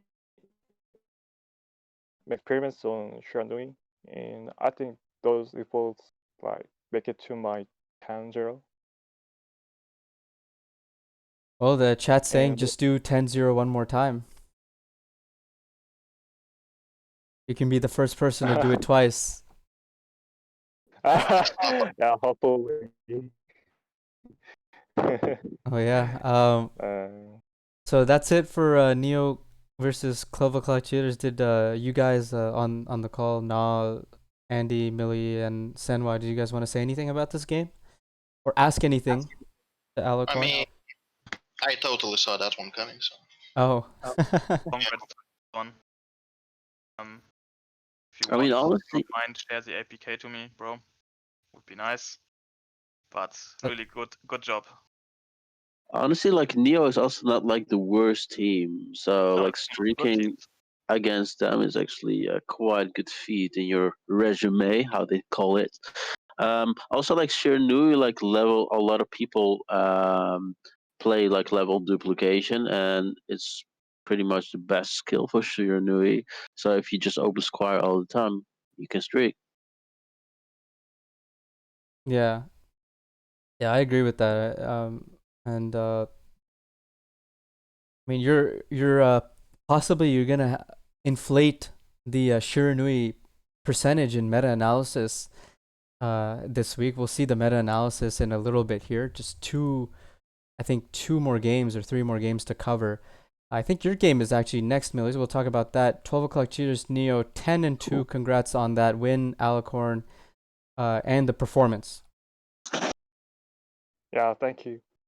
Okay, so I was wrong. It's Tier 0 Immortals that are up next. But this was a close war, too. Being a very close war until -1. Best Witchcrafter player in the world as as the only Witchcrafter player in the world at this point, I suppose I should say. Yeah. Winning 4, adding another feat with the deck on his resume, as Millie mentioned, and only with the repeat though. He probably bricked in the first game. But you know what they say? If a deck has a 50% chance to brick, then it's not going to brick in the next one. So he did not, and he won 4. That was good enough to give them the lead, but then Daedalus came back with level dupe Kristrons, 3 games, and Mythyard, just like last week, closing it out for Tier 0. Lots of Karakuri, lots of Karakuri from Tier 0 again this week. That same Invoke Magician Girls again, but Witchcrafters. So no Shiranui from Tier 0. A deck that's been very popular. But then if you look at Immortals, no Shiranui except from Contrara for them as well. So one thing I want to ask you guys about is level dupe Kristrons versus SSA. In the beginning of the season, everyone was on SSA, but now many people are moving towards level dupe. What is your guys' opinion on that change? I think like Karakuri is like one of the biggest reasons, together with other decks that can actually play Cosmic Cyclone. Cosmic Cyclone is a card that kind of hurts SSA in general. So and also level duplication gives you like more options. So if you don't have the right tuner or you don't have the right monster, you just like use level dupe to like access like more resources. Yeah. Anyone else want to add to what Millie said or give a different perspective? Oh, yeah, I can say something about that as well. Like first, I agree with him. Like with Cosmic, overall, then you have like a little disadvantage, because then the engine is kind of dead. Like not dead because you can still tribute the trip card or this treasure trap card for one of your Christian guys on the board. But to be fair, I'm also not a big fan of level dupe.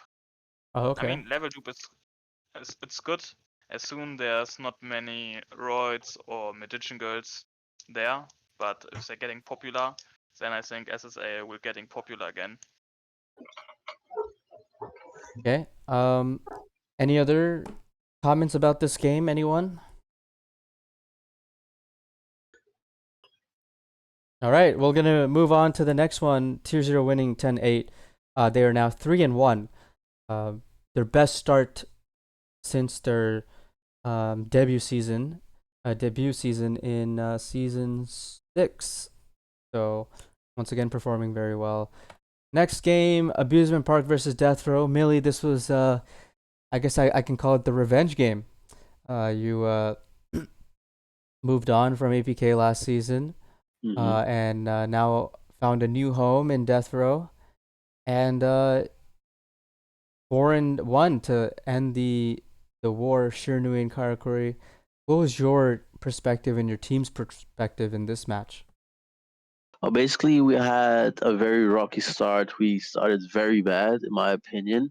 It was like it's better than the week before and the week before that because like the 2 previous weeks we started 0-2, which is like super bad. So we kind of need to work on our starting lineup or actually starting guys. But like in the end, Adoboy didn't like play very bad except like he made like a minor mistake in a game he was already losing, so it didn't really like contribute that much to the loss. But overall, yeah, lots of game one. He opened with Squire. Um, had like um, had like the other level 4 in his hand. To banish the next turn. So basically, you open the full combo, full back row. So that wasn't much like Karakuri could do at that game.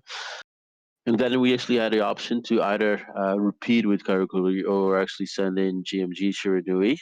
In general, like in my opinion, like Control Shiranui has a slight advantage against GMG Shiranui. It also depends on what the Control Shiranui actually opens and whether they start first. So it can actually go both ways. But luckily, the game went better for us, and then we lost to Heroes next turn. After that, like Sham came in swinging in like orangutan. He did a job. First, like he took out Heroes. That was basically our main focus. And when Bunch came with Witchcrafters, which is basically a rogue deck, in my opinion, my honest opinion, we didn't Right. really feel like he would streak. Like I didn't feel like Sam will streak, but he kind of like won game one. Then it was like, okay, he'll probably lose the second game because Witchcraft kind of has like small advantage against Crystron. But then, yeah, like then Sam like basically won again because there were also some questionable plays from the opposite side. After that, Sam lost, and then he had like a second. Then Jimmy came in. By the way, I forgot about that. Jimmy came in. He did his job. Beat the Crystron. Then Sam actually had Dark Magician as the second deck. So, but he didn't open well, nor did Jimmy. So they kind of scrapped along. But in the end, Sam lost. Like then came Malcolm X. He like bricked a lot. So basically, he put us at a disadvantage again. Then we had like Crystron, and we were like, okay, what should we send in? They kind of sent me in with Shiranui. I played super bad the game, but luckily we were kind of on fire like Lloyd Banks, so it didn't turn out that bad for us. So I played super bad the first game, but I still won it. Then I saw like Kaiba with peak performance. I was like, okay, this is a free win. So I won that game too. Then I lost the game after that, and then Karakuri did the Karakuri shit. And also the most important thing that happened actually in the last couple of games, which were actually like me against Shaws. You can clearly see like the deck building of Karakuri plays a very important role, a major role. Basically, I started like second, which is a disadvantage. He started like first. He had like the meme counter trap card too. but still, I won the game purely because of my build. And that's something very important in Karakuri mirrors, I think. A lot of people just spam a couple of Venus chains, like Karma Cut. They just throw stuff. But in the end, it kind of like depends on what strategy you have. To be honest, like both teams played bad, but ABK played worse. That's why we won. Yeah, and I was only able to watch the beginning of the game. I ended up streaming a game near the middle, but I remember that Witchcrafter game you're talking about, where Sham won. The few mistakes there, and that really allowed Sham to really take the game away from APK there, and you Mhm. did well to close it off, and I guess revenge tour complete. Yeah, to be honest, like I've no like bad chase against Yeah, ABK, Obviously, I'm just stuff like joking that. around. Like winning against them is nice. But also, like after that, like after a win, we were kind of like gassed. We're like oozing the whole evening. Like first win, we started very bad this season. We got our first win, but I didn't go into the interview because when you're like in an interview, it's very tempting to talk shit. So let's be honest, you guys. Especially me, like it's a lot of times, like I don't really like talk shit to like destroy my opponent, but more like talk shit like joking around, like entertain people. But sometimes it's like good to do that, especially like if a couple of people like play very bad or like throw games or go 0-2 or like I don't know. Also, APK didn't even send their best team. You know, if they had their best players, that would be like um, I don't know whether we would have won. Maybe we would, but still, they didn't send their best team. Yeah, I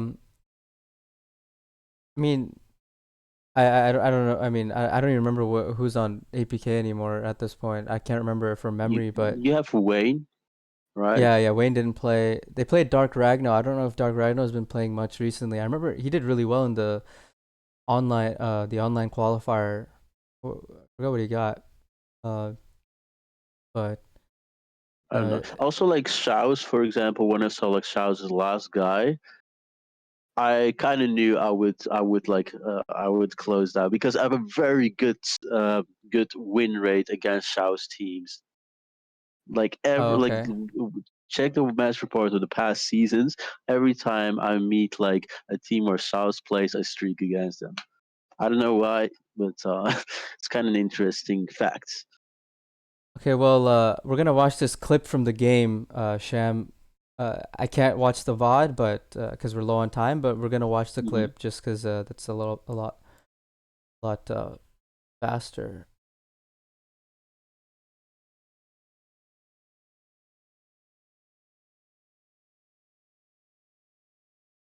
All right. So it's cropped a little bit, but I'm gonna play the clip here. Alright, I'm gonna just this man with no monsters on the field. I summon Dark Magician and attack the game. Oh yeah, this It's one. GG. Wait, you just tribute summon Dark Magician man and with attack no for It's game. covered. It's covered by the match report right now. No, it's not. No, it's not. Yeah, You guys can see it. I can see it. So I don't know Andy's what's going just Yeah, I can see it now. It was covered earlier. I'm saying. well, yeah. It's because you're on a delay, Okay. right? on. Because the stream delay, right? So yeah, congrats again on that win. You guys really did need that win after 0-3. Yeah, I mean, like I don't think we can lose any game. Like Well, maybe you can lose one, but like to be sure, you can't lose anyone.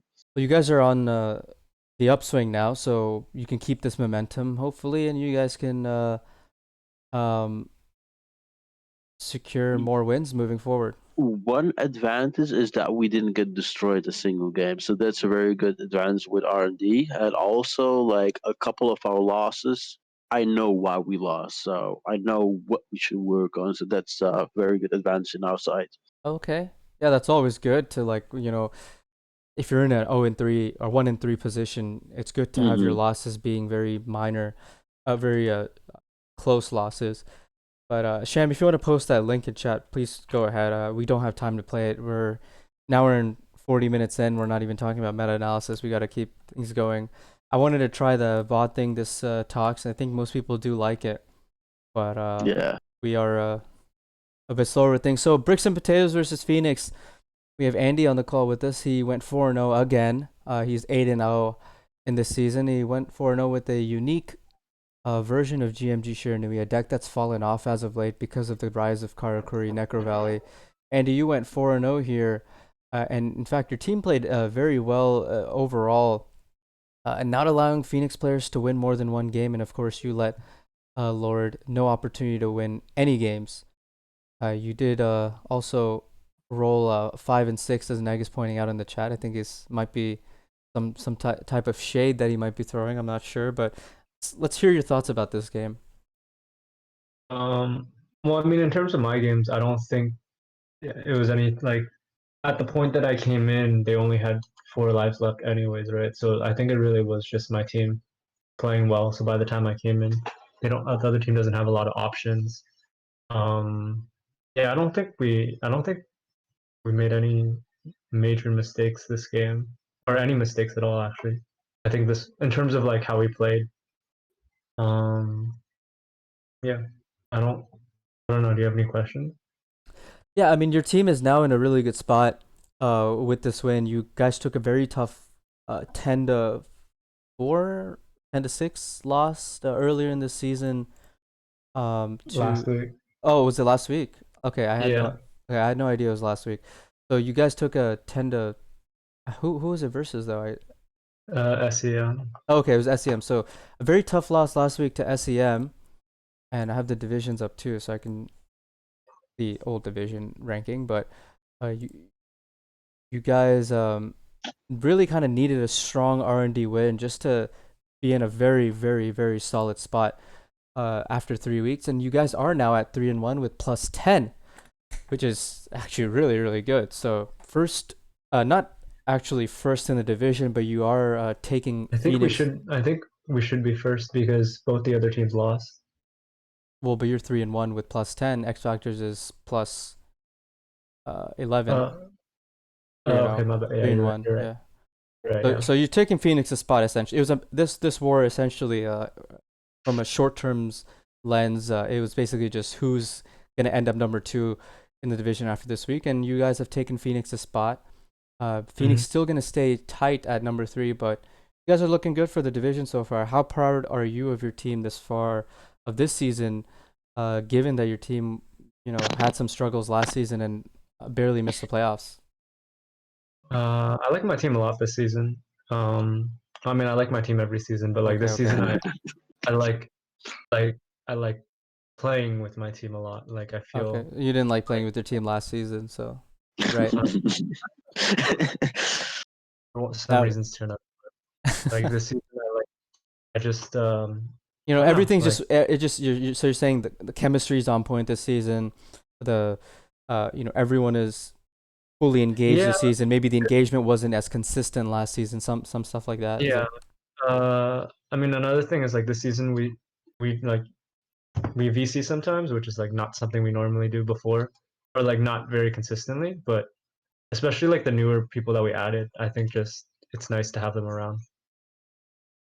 Yeah, well, best of luck to Bricks for the remainder of the season, and to Phoenix as well, as both these teams fight to make the playoffs from their division.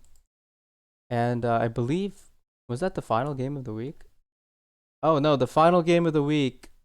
Well, actually, that was the final game of the week, but we have one more match report, and that's Switcheroo versus Kings. We'll quickly talk about this game. It was the Uno show. Uno winning 3 with Kristrons and then 4 with Karakuri. Shuhei finishing it off.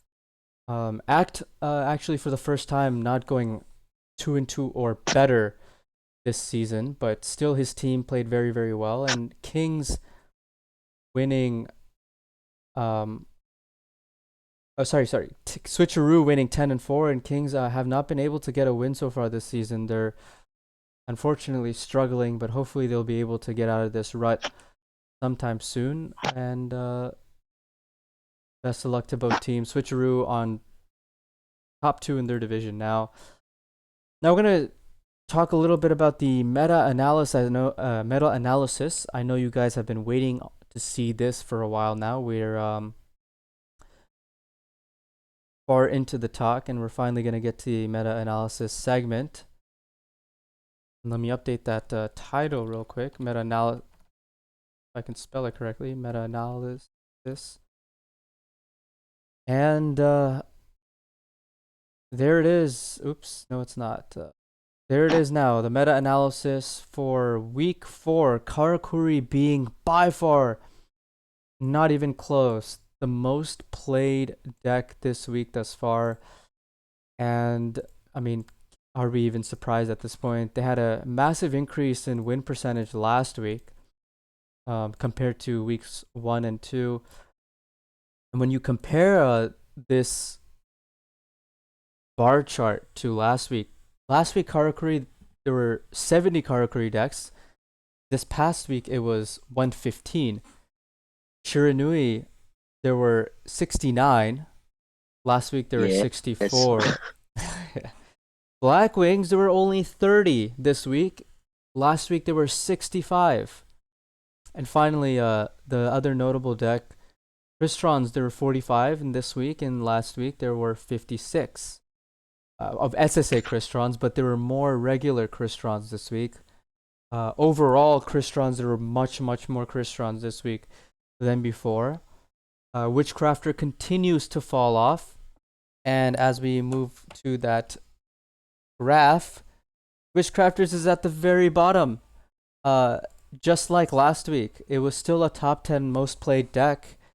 19% win rate last week. It's a 40% this week. I think we have -1 to thank for that, for winning 4 games with it. Otherwise, it would probably be like bottom of the barrel. 5%. It's a rogue deck. But Karakuri, again, very similar percentage as last week. Last week it was 51.4. It was 51.2 this week. Shiranui, though. Alicorn, you went 10-0 with Shiranui, but it's still 44%. That's not good at all. Last week it was 47.5%. Alicorn, I want to ask you, why do you think Shiranui is just doing worse and worse in Team Wars after every week?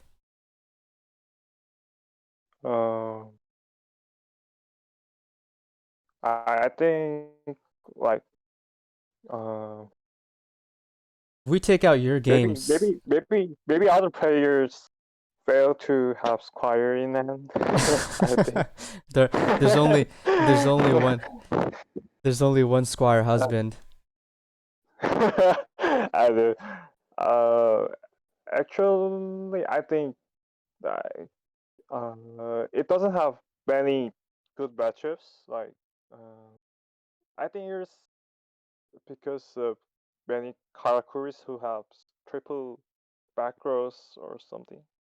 And maybe there were many dark magicians this week, so I think because it shows low win rate because of dark magician, I think. Well, Like, to be honest with you, like most Shiranuis lose. I wouldn't say like most. A lot of Shiranui losses are because of misplays, bad deck building, and also starting second versus a matchup which they should have beaten. Also, like if you look at Black Wings, for example, Shiranui versus Black Wings should be like 70. No, I would say like 60, 30, 40 or 65. 35. So it's very surprising that it's even 50-50. well, we do have a very small sample size for that. Only I was gonna say it's only 4 games. Yeah.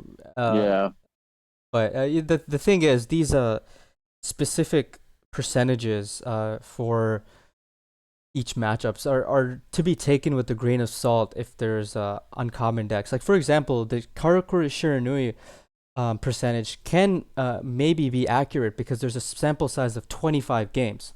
But look at the heroes. It does make sense. So I think like Dark Magician makes sense, but the rest doesn't make sense. For this percentages, usually the most played or slightly more accurate, or actually definitely way more accurate than the rest. But even then, there's still some things to point out. You don't know who's playing these decks. Is it, Alicorn playing Shiranui, or is it someone else that just learned the deck a week ago playing Shiranui? So that True. also makes a difference in this data. So it's to be taken with a grain of salt. But the main thing, I think, that is important is to see the trend from week to week. And so if we look at last week's meta-analysis, I'm going to try to get it on the... So if you look at last week's meta-analysis,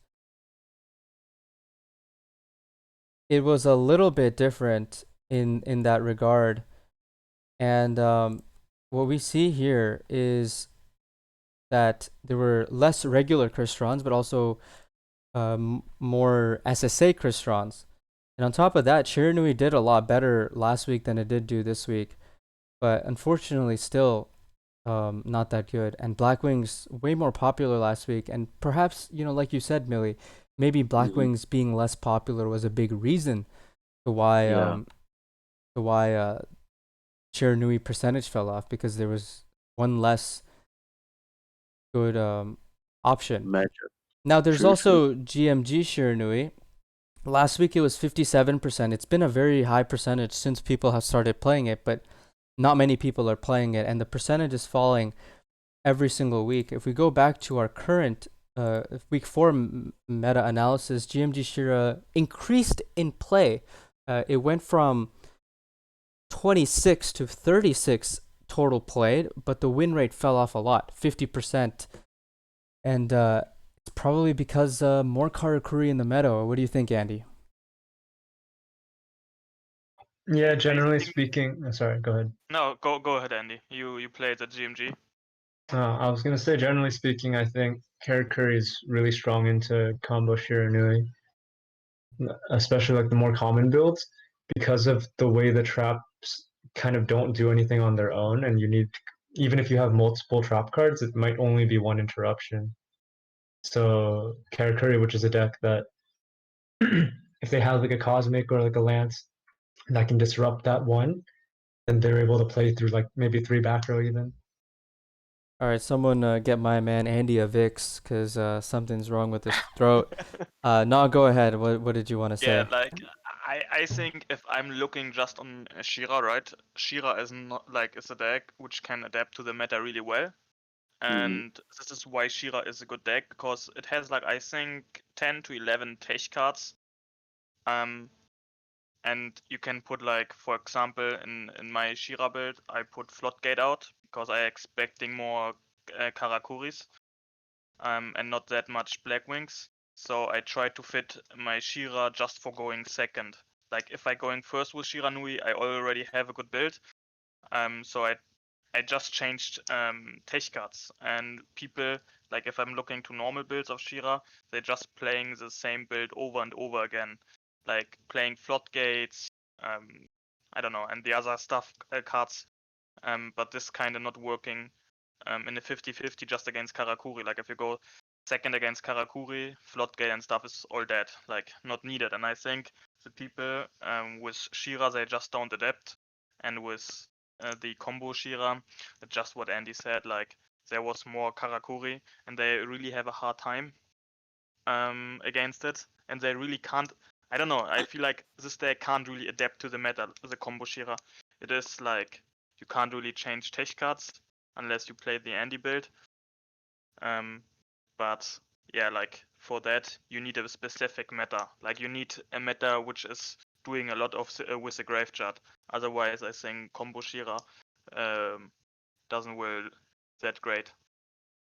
And And another thing we saw from this week's match meta-analysis is that Ritual Beast dropped off completely, and the deck that replaced it was regular Cristrons, the level dupe version, and that version had the best win rate out of any deck in Timors this week, although it was only 36 compared to 123 of Karakuri, not even a fourth of Actually, maybe it is 1/4. Only 25% compared to the actual Karakuri amount. Still 61%. It'll be interesting to see if more people play the level dupe version over the SSA next week, since they were similarly played in amount 36 versus 43. We did talk about the comparison of them earlier, but the final thing I think I want to address, you guys can comment about other stuff afterwards, but last thing I want to address is DM 60.5%. Why did it do so well this week? DM has a very specific role. That's basically countering Shiranui, and it's also a deck that has a decent matchup against Karakuri. These are the two best decks in the meta, in my opinion. So having DM like starting first, like what can Shiranui and Karakuri do that much? Except if Karakuri opens CC, that's another story. Yeah, like in just on that part of view, I could agree. Like Dark Magician has a good matchup, like the good matchup against Kara. But you still need to combo off, which is kind of more harder with Dark Magician, and you need a second trap. Like if you play balance, and this is the most I think that was a skill the people used for Dark Magician. You need to have two traps, in this case navigation and a karma cut. And then you still need to combo with circle and a Dark Magician in hand. Otherwise, like you need the big combo from Dark Magician, like two traps, then the whole combo. Otherwise, I think against Kara, you don't have a big chance to win. And if they have a Cosmic, I don't know, then it's looking really hard for the Dark Magician. Well, we did yeah. see 3 different skills. We saw Balance, we saw See You Later, and we saw Sealed Tombs. Sealed Tombs we didn't see much at all in previous weeks. This week it was a lot more common with the Dark Magician, and it did do a pretty decent. I don't have the numbers, but from the eye test that we saw, we saw a lot of match reports, and we saw it doing its job at the very least, trading with Shiranui. So it'll be interesting to see if DM increases in amount. One thing I want to say is Witchcrafters kind of did DM's job in the previous meta before the ban list. And since then, many have struggled to figure out a role for Witchcrafters because it's been inconsistent in regards. Witchcrafters always being one of the decks that could beat Kristrons, and now you're seeing people use different options into Kristrons instead. And some teams are using Karakuri with Necro Valley as their option into Kristrons. So it's gonna be interesting to see what DM does. But I want you guys to take the floor here and talk about anything you want to mention about the meta analysis that hasn't already been mentioned yet. Yeah, I just want to say that this meta is, like it's coin flips matter a lot in this meta. So a lot of win percentage can be a little bit screwed up. So that's why you'll see people like streaking, like people who play like Las Vegas casino style. They just will streak on you, and a lot of people bring like 4 or 5 Karakuri decks next week. And like 2 of them will fuck up, but the other 3 will most like streak, and that's how we win. Anything else you guys want to add? Yeah, go ahead. I wanted to say something about Kristrons, and they're talking about SSA Kristrons versus level duplication, right? I think the biggest strength of level duplication is that to play around the skill correctly as the opponent, you have to constantly account for a multiple of things, right? Like they could surprise Black Rose you, they could make, like at any point, how you interrupt them changes a lot because you have to constantly, okay, what if they change from this level to that level? So then it's no longer about like, okay, well, I can see all the levels he has on the field. He's obviously going to Black Rose me. He's going to query on me here. You have to think about additional variables. And I think the reason why level dupe Krishan was doing well this week is because it probably played against a lot of opponents who were not able to account for those things. What do you guys think? I could think agree on that. I totally agree because most people don't even think like that. They just see like Kristrons without a skill, basically. Mm-hmm. I think like personally speaking, like when I play against the deck, I don't think the skill is particularly overly powered or anything, but that's because I'm like thinking about additional things such as like perhaps the Black Rose Dragon that could come out of nowhere, or maybe like Aquarion, something like that, or being able to unclog awkward fields by changing a level and then synchroing into something. But I can definitely see how the skill is able to punish people who are not paying attention to those things. Yeah.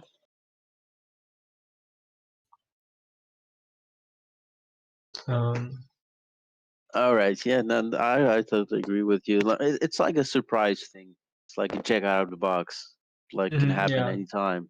And the thing about these type of surprise factor tactics is that they usually become worse as formats progress because, like at the beginning, like unless you're like a very good player, you're not going to be able to think like about these things outside of the box. But as like the format progresses and people get to see strong players make those type of analysis and like reads on the spot, they're able to adapt them into their own gameplay.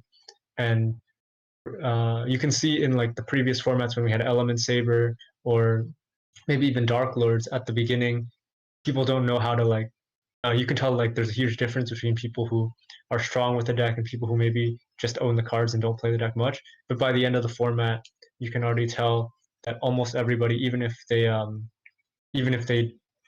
not, they don't play the deck a lot, they've played against it enough where they can imitate those plays. Yeah, but also like after some time, people will just focus on like two options, like not getting Black Rose or not getting Quarion. So people will like tunnel focus on these two plays and then just leave the rest because the other plays can get disrupted in the right time. So yeah. Yeah, I kind of agree with that at some point. I still think the SSA, especially in the future, will be the more viable option for this format. I think that having a whale and sea stealth attack as an alternative win con against so many decks is just a big help. And yeah, as you said, level duplication at the moment is just a surprise factor. So I don't really like the deck too much. If I'm being It's honest. kind of straightforward. People exactly know how to play against it. Yeah, I know. Nothing surprisingly in the deck. Yeah, but it's not about surprise factor with the deck. It's just overall I think strong. Sometimes you can't play around something. It's Yeah. Like with SSA, you can't like if SSA is on board with Whale, like you can't really play around something. It's like having the Exodia on the field. exactly. Like either they have an auto Umi, and if they don't have it, the only way is like they somehow can pop two monsters and without floating and then getting an OTK. But Yeah, sometimes they just CC or bust. Yeah. Yeah. If you play CC, if you have CC, yeah.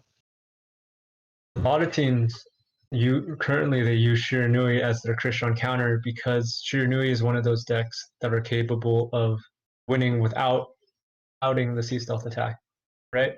Yeah. True. But when you play against the level 2 Krishans, like that type of advantage is not really anything to consider anymore because they're not using sea stealth attack. So that type of it's not to say that like Shiranui are extremely strong against Krishans. It's just against SSA you have that ability, and when you no longer have that advantage, then it becomes a lot more of maybe like an even matchup, you could say. Yeah. True. That's true. And as well, it's not that easy for the SSA player to play against Shira unless he's super confident with the deck, because you all times think about all the like if there's a ballista, you can not play like non-brainy and just say, okay, I'm gonna activate SSA whenever. Like you have to think still with the deck against Shira. Also, like Hades, like destroys Crystron. If you have Hades out and you attack with zombie mouse, it's game over. Wrap. I mean, it's up to the field from Yeah, SSA. like If they I have feel SSA I on feel field, that a lot of times losing to Hades is probably like a misplay from the Christian, regardless of if it's the stealth attack or Yeah. sheer or like the level do. If you set your board up in a way where like you have your only self on the field and you can lose the high that's probably a misplay. Because this is a really common monster synchro which could easily join the field. Yeah, True. and like you because they can't even summon it. Like you always know when they have the ability to summon it because they will have the spectral sword in the graveyard for a turn. So you should be accounting for that. So like to get surprised by that is not really like a thing unless they're playing like Plague Spread or Zombie or something. Yeah, exactly. I would agree on that. All right, now we're gonna move on and talk about the Champions League schedule, Week 5. We have our Week 5 predictions to talk about now. Let's start with you, NaW. Your team is playing against Rookies in Week 5. You guys are 3-1. Rookies are 3-1. I think the winner of this team is going to be fighting for first place in the division. You guys last season were not first place for too long throughout the season. In fact, you guys really fought for that wildcard position, but you guys are looking to make it different this season, being one of the top 2 teams in the division. You guys are playing against a very, very good team. What is your expectations and perspective going into this week? It's kind of random, not gonna lie. Like in the past weeks of last season, we've been really comfy with the decks we play. And in this kind of meta right now, we are kind of still struggling about which deck we should bring and not bring. It's a good thing. Everyone from the team is really motivated. Like if I'm watching in The Voice, we have like 11 people in The Voice testing. But yeah, in this kind of meta, it's really difficult to say what we could expect. Hopefully we can get a win, but Rookies is a good team and obviously they can win as well. All right, best of luck to you and Rookies. Hopefully it's going to be a very, very exciting match. Another game I want to talk to about is Bricks and Potatoes and X Factors. We have Andy on the call with us. Andy, X Factors is one of the best teams in the division. You guys, being second place last season, but you guys are nothing short of that as well, with a very strong history of doing well in Team Wars, former champions. You guys played against X Factors last season. They were also in your division last season, and I believe X Factors got the best of you guys then. Oh, they destroyed us. Yeah, and so are you? Is this is your perspective a little bit kind of like is the motivation for your team? I guess what I'm trying to get at is the motivation for your team to win this game just to be 4-1, or is there a little bit more of like a revenge aspect to it as well, kind of to set the record straight? I don't know if it's really a revenge thing. They definitely got the best of us last time. They used a Ritual Beast deck that just streaked on us really hard. I think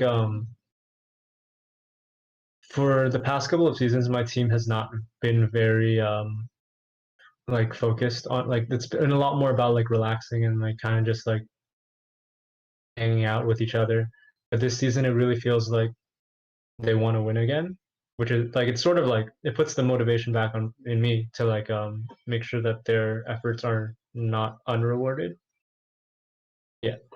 So it's more so I feel like our story is more so about that than it will be about like who we play against and what kind of history we have with the team with our opponents. Well, you mentioned your role of the team very briefly there. I believe you're not even a owner, manager, or coach. So is your role in the team more of just kind of like that vocal player that has that Team Wars experience, or is there more to it? I don't. It's pretty hard to say what my role on the team is because, like, it's true I have like no management or coach or owner role on the team, but I definitely wouldn't say that I'm only a player. Right, So right. And yeah, we can clearly understand that from what you said. It seems like all the players highly respect you and your opinions, and so sure, your voice is very well taken by many of the players on the team, and you've really done well for them this season, 8-0, and powered through 2 streaks near the end of a war. And so, We'll see My, how. my team set me up both times, so Oh yeah, yeah. Well, definitely your team has been. Well, your team set you up with a 6-8 in the first time, so I don't. yeah, exactly. They set me up with the best deck. Yeah, there it is. So I think it's gonna be a very exciting match to watch, and I could They guarantee set you. me up in another type of way. I think it's gonna be a match that's definitely gonna be streamed right here on this channel. Both teams 3-1, fighting for that top spot in the division. I think the winner basically is gonna end up first. If I guess it also depends on Phoenix too, because they're also 3-1. But winner will probably end up first. Um, anyway, another game I want to talk about. Death Row versus Drawsense. Millie, that's your game. Drawsense has been on fire this season as a new team. It's really tough to prepare against new teams that don't have like a season of history to kind of like look at, or habits maybe. And you guys really do need this win, as you said earlier. So what's your perspective this week in making sure you can get that W against a very hot team? Well, this is the most important game of the season. I may sound like Trump now, but like every week will be our most important game. To be honest with you, yeah, it's like the problem with this team is it's like a new team, like you said, but at the same time, it's an Asian team. I don't. The problem with Asian teams is that you are a bit less familiar with their way of thinking, whereas other Western teams are like very methodological when it comes to like choosing their decks and stuff, so you can analyze them better. But Asian teams are like kind of like iffy always, like in my opinion. But to be honest, like if we like analyze a team like well and we just play well, because the problem is we play bad every single week. If we just play well, we might nick this game, dude. Not gonna lie. Yeah, it's gonna be a game to watch, that's for sure. Drawsense is gonna be coming off a loss, and you guys coming off a very strong and needed win. So I'm gonna be looking forward to watching that as well. Wish you and Drawsense the best for that, and hopefully we can see a close match. I hope we destroy them. All right. All right. Let's see. Alicorn, your team is playing against Tier Zero this week. Last season, Tier Zero didn't have a strong season, but they've been extremely strong this season thus far. Their only loss being against FM, Forbidden Memories, Yeah. and you guys also played at Forbidden Memories. They're, I think, by record, one of the strongest teams in Team Wars right now. In fact, I want to take a second to check. Oh, it's cropped out. But I want to take a second to check and see if there's any 4-0 teams other than Forbidden Memories. It's only rookies and Forbidden Memories. Those are the only 4-0 teams in all of Team Wars right now. So for you guys to win against them, you have to ruin their 4-0 record. How much pressure is there, considering you guys just came off a very, very strong win?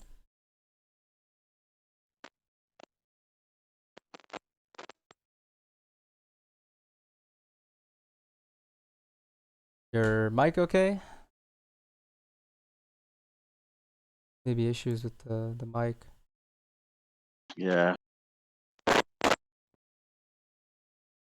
Can you repeat your question? Oh yeah, I can hear you now. Yeah, sorry. I said what is your your team is playing against sorry, your team is playing against Tier Zero. I kind of Oh yeah. yeah, I apologize. So your team is playing against Tier Zero this week. They've been very hot this season. They only lost to FM. How much pressure is there for your team to, get that win, coming off a very strong win? Yeah, we're literally like feeling much pressure, but as our team defeated NaW, which is another like strong team in our division, I think we will make it to victory if we do the do just as we did last week. And Another we 10-0. are analyzing their team and maybe many scrims or practices would help us make it to the victory. I hope. Yeah. Yeah. Yeah, hopefully you can go 10-0 again, huh? Yeah. Yeah. Yeah. I hope I could. Well, I wish your team good luck for that game. I think it's going to be a very exciting match. I'm going to be watching it. And I think maybe we might be able to even get it on the main channel. Who knows? Depends on when it's scheduled. But good luck for that game, and hopefully you guys can do just as well as you did last week. Yeah, thanks for cheering. Yeah, no problem. Yeah, Ta. Thanks for cheering. I always want to make sure new teams do well in Team Wars. Well, I can't really do anything about it, unfortunately. But I always want to, give them the moral support. And I'm excited to see the newer teams do well. ZenWow, you are also one of the newer teams, from one of the newer teams, and you guys are doing amazing so far this season, 3-1.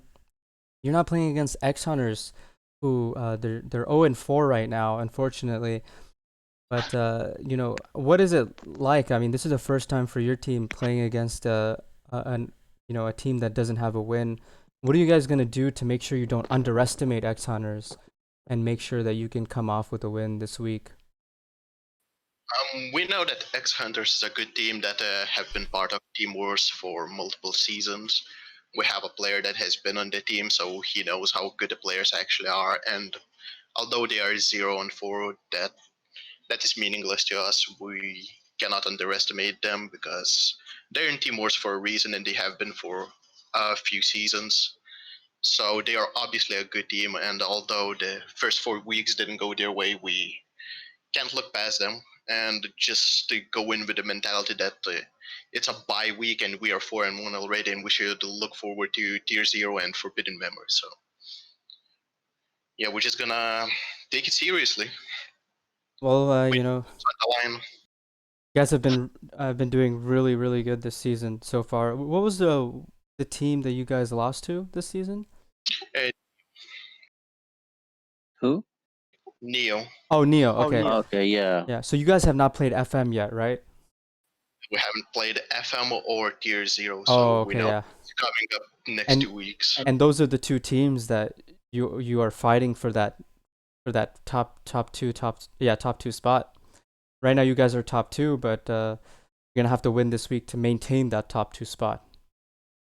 Exactly. So we know what's on the line. We look at it as a must-win week, kinda, Yeah. because it's gonna be very difficult against Tier Zero and Forbidden Memories. We know we can do it, but I think, no disrespect to X Hunters, but I think we have a better chance against them than against those two teams.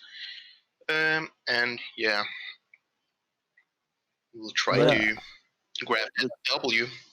But to be honest, like Forbidden Memories, like sometimes, like once every I don't know, like 6 games, they play bad all of a sudden. So you might have a smaller chance against them too. So don't give up your hope yet. No, it's not like we given up, but we know that we can beat them. We play them in other competitions, and although we got clapped by them, well, not exactly clapped. It was close wars, but yeah, we know that they are super strong. So Well, yeah, I think Alright. I'm gonna be very excited to watch those games later down the season. But for now, you guys have X Hunters on your plate, and you're gonna have to deal with that first. So good luck to X Hunters and you. Hopefully, X Hunters can. Well, I mean, it can be a close not war. hopefully for me. Yeah, hopefully for you, you guys can win 4-1. But hopefully for X Hunters, they can get a win. But for me, all I care about is it going to be a close match? I like watching close matches. It's good entertainment. I like good entertainment. We all like good entertainment. So hopefully it can be a close match for spectator sake. But I think that's it for week 5 predictions and discussion with the 5 gentlemen on the call. I want to ask the chat, now we can do a chat Q&A session as we wrap up. We've been at this for 2 hours and 30 minutes, which is our typical time. We usually want to be finishing before 2 hours and 30 minutes, but we'll take some time for a chat Q&A. If chat has any questions for anyone in the call right now, for Alicorn, who won 10 in a row with Shiranui, or for NaW, he's a player on Diffusion, or for Miliardo, player on Death Row, and for Zenwao, a player on Lost Tribe. And it looks like Andy's not with us anymore, but if you have any questions for those 4, please let us know. I never said FM sucks, so I don't know what you're talking about. FM claps. You guys are one of the only 4-0 teams. I think Rookies and FM are the only 4-0 teams. Who are you guys playing this week? NeO. Oh, it's gonna be a good match. Maybe I'll stream it. If it's at night, I can stream it. Did you guys schedule Rook it is yet? just playing as What was that? Rook is playing as Diffusion, right? Play against rookies, yeah. Yeah, that's probably like the game of the weekend. It's Well, I think NeO and FM is also one of those games to watch. I think the game of the weekend though is X Factors and BMP. That's my opinion. Just because both teams are they've played before, so and they're 3-1. I mean look at this, the Diffusion and Rookies. Yeah, that's also a good game. Diffusion, Rookies, Bricks and Potatoes, X Factors, FM, NeO. Those are the biggest games of the week. Just you're looking just at record. naming how the fixture, man. Choose one. No, I can't choose one. That's too tough. I'll choose the one which Well, I cast. I'm gonna try to cast yeah. one of the games. Okay, it looks like NeO FM has been scheduled. It's Saturday 9 a.m. So I'm disappointed in PDS for that. Come on, PDS. I thought 9 a.m. was just like not good for you guys, but I probably won't be able to commentate that game. Maybe I can 11 a.m. Tier 0 X 12 o'clock. You're kind of ignoring the questions on the chat. I'll start with the first Oh yeah, one. sorry. Zerex, thank you, bruv. Thank you, bruv. Appreciate it. Much love to you. Trying my best, trying to entertain and being serious at the same time, multitasking my way left and right, lean. Yeah, so I'm trying. And the second question of Zerex to NaW. You're Yes, I not just read playing. it. Yeah, so what are you? I know, like, I met you both in real life, and I know you guys like I met you in are. real life? Yeah, dude, I met you in real life. Oh, Like, you went. he literally just said who megalol to you right now, bro. He just said who are No, you? no, for real. No, not. I'm not gonna do Lit- that. Like, literally for real. said There who was are so you, many bro? people, and I was just with like, if I remember back, Mhm. I just remembered Crucius because I was with him 24/7, and like I'm Yeah. really bad on remembering names or faces. I'm really bad on that. Yeah, and it's so good. But you brought like Miguel Joke. You were like Miguel Joke's driver on day one, right? You brought him Oh yeah, from yeah, the yeah, yeah. I was airport his to driver. the Yes. apartment, and I was chilling in the apartment. Ah, okay, 'Cause- okay, got it. yeah. So, Yeah. See, so yeah, now they're you. like What's the two answer to the different. question? They're like two different people, so I kind of like understand why they're in two different teams. Not gonna lie, right? When I started Duel Links, because I started really late, like he was already playing the game for 2 years, and then I came.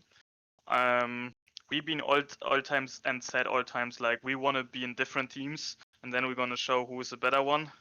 Okay. I have to give him credit. I'm just worst, so it's fine. But yeah, like it's all times a competition just between us. If we're in different teams, but I mean, when we test together. When we find some spice in decks, we test that out. But yeah, like there's not a reason why we should be in the same team because we do everything else together. So it's fine to see him in a different team and hope one time we see a finals. the Fusion versus Sun his Clan. team in this team, yeah. Sun Oh, Clan.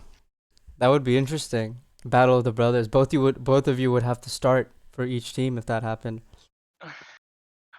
Yeah, Able to start or cane. last man. That would be the script. Humor's is scripted. That would be the script. No, the script has to be we make duels, right, and then it's 8-8. Me coming in, he's coming in. Oh, okay, last man. Ah, shit! You guys are such a bad weep writers, man. Like seriously, this it's like the standard like weep shit, dude. All right, I'm gonna answer a question for me in the chat. Uh, Levi San says, what do the guys think about the Divine versus D-Draw? So Andy had a really good point earlier in the talk about Destiny Draw, Mhm. with Destiny Draw not being at the full power that they usually are at. Two of their True. best players are not even playing Duel Links right now, from what I can tell. And if we go look Yeah, at like the rosters and to look at D-Draw, Bobby is not playing the game right now, and Karaki is not playing the game right now. Those are two of the best players on Destiny Draw. Maybe they're playing the game now, but they hadn't been playing in the past few weeks, and they haven't been and on the also roster. Those and are also like Sun went 0-2 almost every game except like last week, so he's also in a very bad streak. To be honest, like Destiny Draw is just like in a small dip. yeah, they've been an absolute powerhouse in both Clan Yeah. Wars and Team Wars for the past 2 seasons. And I think that's catching up to them. The burnout, anyone that's been in Team Wars for a while, a part of a top 4 team, knows that 2 seasons in a row being top 4 or deep playoff runs is just really taxing for the entire team. And Yeah, and they it's also like only have one nation they're picking their players on. For example, like AndyTsang, like Bricks and Potato was kind of like the All Star team. Then came Destiny Draw, the Japanese version. But AndyTsang has like different countries to choose from. Sometimes from the UK, sometimes from Germany, sometimes from the USA. Whereas D-Draw only and has Japan. Japan, and Japan has Yeah. also so many teams too. Yeah. Yeah, so I think D-Draw, we won't be seeing D-Draw at like full power. And so with that in consideration, that's something to think about. But then Divine, they came off a very, very harsh loss against Switcheroo, the previous Japanese team they played. Mm, Now, a lot of the Japanese teams have different ideas of the meta, but there is, Japan does have a slightly different meta than North America EU. true. You'll see Japanese players playing more difficult decks, and they're willing to learn those more difficult decks. Whereas in NaEU, a lot of the players will maybe choose the easier decks. For example, like you'll see Japan maybe back when Witchcrafters was still um, you know viable at the level that it was. You would see Japan be really big on Witchcrafters, whereas the NaEU meta, uh, there wouldn't be as much Witchcrafter players just because it's just so much of a harder deck, and people don't want to commit to learning that. Negwan really talked about this very well on his own stream channel, and he really covered that really well. That there's a big difference in the metas of the region. So we'll see how Divine adjusts to that. To be In honest this with you, week. I don't think Divine will adjust because a lot of the players they have a lot of players like who have their favorite decks. For example, you have one player who likes your Nui Karakuri, so he will stick with that combo for the rest of the season. You have a lot of these kind of players divine, so they kind of like stick kind of with the same strategy. And if you check their match reports, you'll see that they gamble a lot. So they choose a lot of like coin flippy decks. So they are kind of like also rely a little bit more on luck, whereas Japanese teams, for example, like Switcheroo, Destiny Draw, etc., they can have like very surprising techs. And if they see that you rely on a certain deck, they may catch you off guard. Yeah, and actually, D-Draw is also one of those teams that does like gambling a lot too. They're one of the few Japanese teams that doesn't play those rogue decks like Xerix just mentioned, Cyber Dragon. And so maybe they could make a change in strategy this week to surprise Divine. We'll have to see, but I think it'll be a close match. I would say it'll be 10-8, or 10-8. That would be my guess. I just don't know in which direction it will go. It's really hard I to would say. say 10-4. Oh, you say 10-4. Yeah, Oh, okay. 10-4 for who? Destiny. Like you already explained it on a point. Like I could sign it directly. Like Divine, they're gonna play certain picks again, right? Gorilla And decks. Gorilla deck. yeah, Well, I like mean, like I said, D-Draw also really likes those Gorilla decks. They opened double Karakuri just last week, and it went 1 and 2. So, but you have a good point there, Millie. And now you go ahead. You're talking about that. yeah, like when I watched the VODs and afterwards, like I'm good with SunClan with a team, and they as well. Like we are a lot of times in voice, and I think they threw like 2 games, and one game they was like already having game in the turn, and they lost the duel. Like they was just throwing games away, and this cost in the end, like like if you're in a team and you throw a game, this put your motivation like really down. Like this is already a reason why a team is gonna lose the whole war, because motivation is not on point anymore because you lost the duel because of a misplay. And I think this helped Divine, but against Destiny, I just think Destiny, like they are coming even stronger than the last weeks, and yeah, I think they're making a 10-4, 10-5. That's what Yeah, I so predict. basically they will get slapped. That's what you're predicting. To be honest, I also think they will catch the slaps big time, but I don't think it will be like 10-3. I'll predict more like 10-5. I Yeah, think it's going to be a lot closer just because in the beginning, I think the openers might be a little bit closer.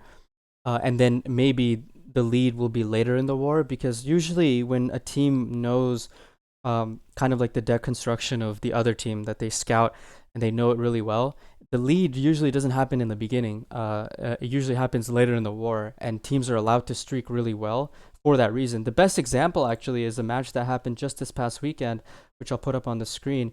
It was Bricks and Potatoes versus Phoenix. And essentially what Bricks and Potatoes did, let me get that up first. I can. There he is. So essentially what Bricks and Potatoes did is that uh, they used their Sure Nui deck as a way to win 2 games off of the opponent, because they expected a certain combo that maybe Phoenix had been using in previous games. So a perfect example really here is Soon, who went in with Shiranui level dupe, and of course it seems like Shiranui was their Karakuri counter, and they won that game, and they probably expected a Crystron's at the back end of that, and their Shiranui deck was able to beat the Crystron's as well. And now Phoenix, on the other hand, thought that their Karakuri was a counter to Shiranui. And this is a control Shiranui, by the way. And it worked for them, but it shows that the hero deck also they brought for, I assume, Dark Magician or something else, but it paid off there. But then you look at Andy's combo, and it seems like he brought that GMG ETH deck for Crystron's, but he knew that it could also do well into Karakuri. And in fact, the second game, I believe he used Treacherous Trap Hole to win the game. So this type of planning usually rewards you near the middle and the end of the game. And so if we do see that type of 10-4 to 10-6, like you guys mentioned, I think it would be later into the war, not necessarily the beginning.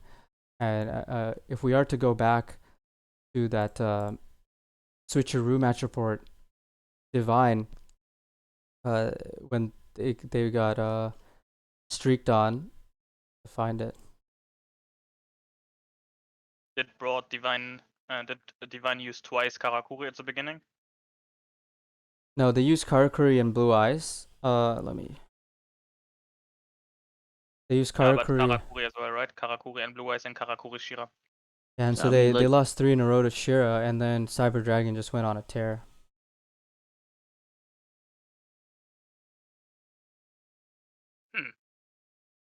Yeah, so I think it's gonna be, you know what, I'll go to 10-7. I think 10-7 D draw takes it, but don't be surprised if Divine wins the war.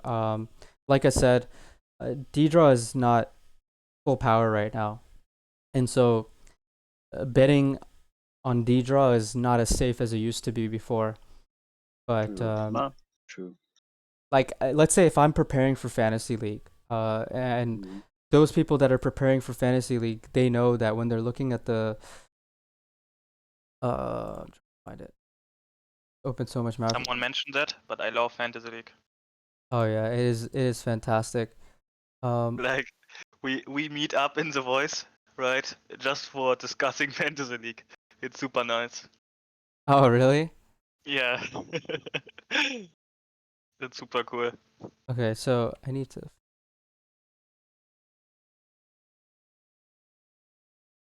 Okay, so yeah, the thing is when people are looking at fantasy league, they're looking at the matchups, and they're trying to Yeah. look at seeing which games do you expect one team to the highest chance for that one team to win, and then they look at the players on that one team and see, you know, who can I pick from this team that will do well against this team. And so if you look at D-Draw versus Divine, I think it's actually a gamble because you don't like Divine had one really bad week and then Divine had one really good week this past week. And so it's going to be tough to see what kind of week they're going to have this week. So it would be a gamble to pick someone from Divine, but it would also potentially be a gamble to pick someone from D-Draw because nowadays it's really hard to predict who's going to do well on D-Draw. A lot of them are really good players. If I was playing fantasy this week, I haven't, prepared yet for it, but my first glimpse is that I don't know if it's a good idea to pick someone from this war because it's going to be unpredictable, at least from a player sense. Still, I would say if I had to bet money on it against my will, I would say yeah, maybe probably D draw 10-7. But the main reason for me saying that is because Divine had that one really bad week, and it shows me that um, there is room for Divine to crumble in a Team Wars environment. This season, at least, D-Draw hasn't crumbled at all this season. They've lost. Their one loss was a close game in which there's a double DC. And I think they probably should have won that game had the DC not happened. But um, I would say D-Draw 10-7, but don't be surprised if Divine wins. That's my opinion.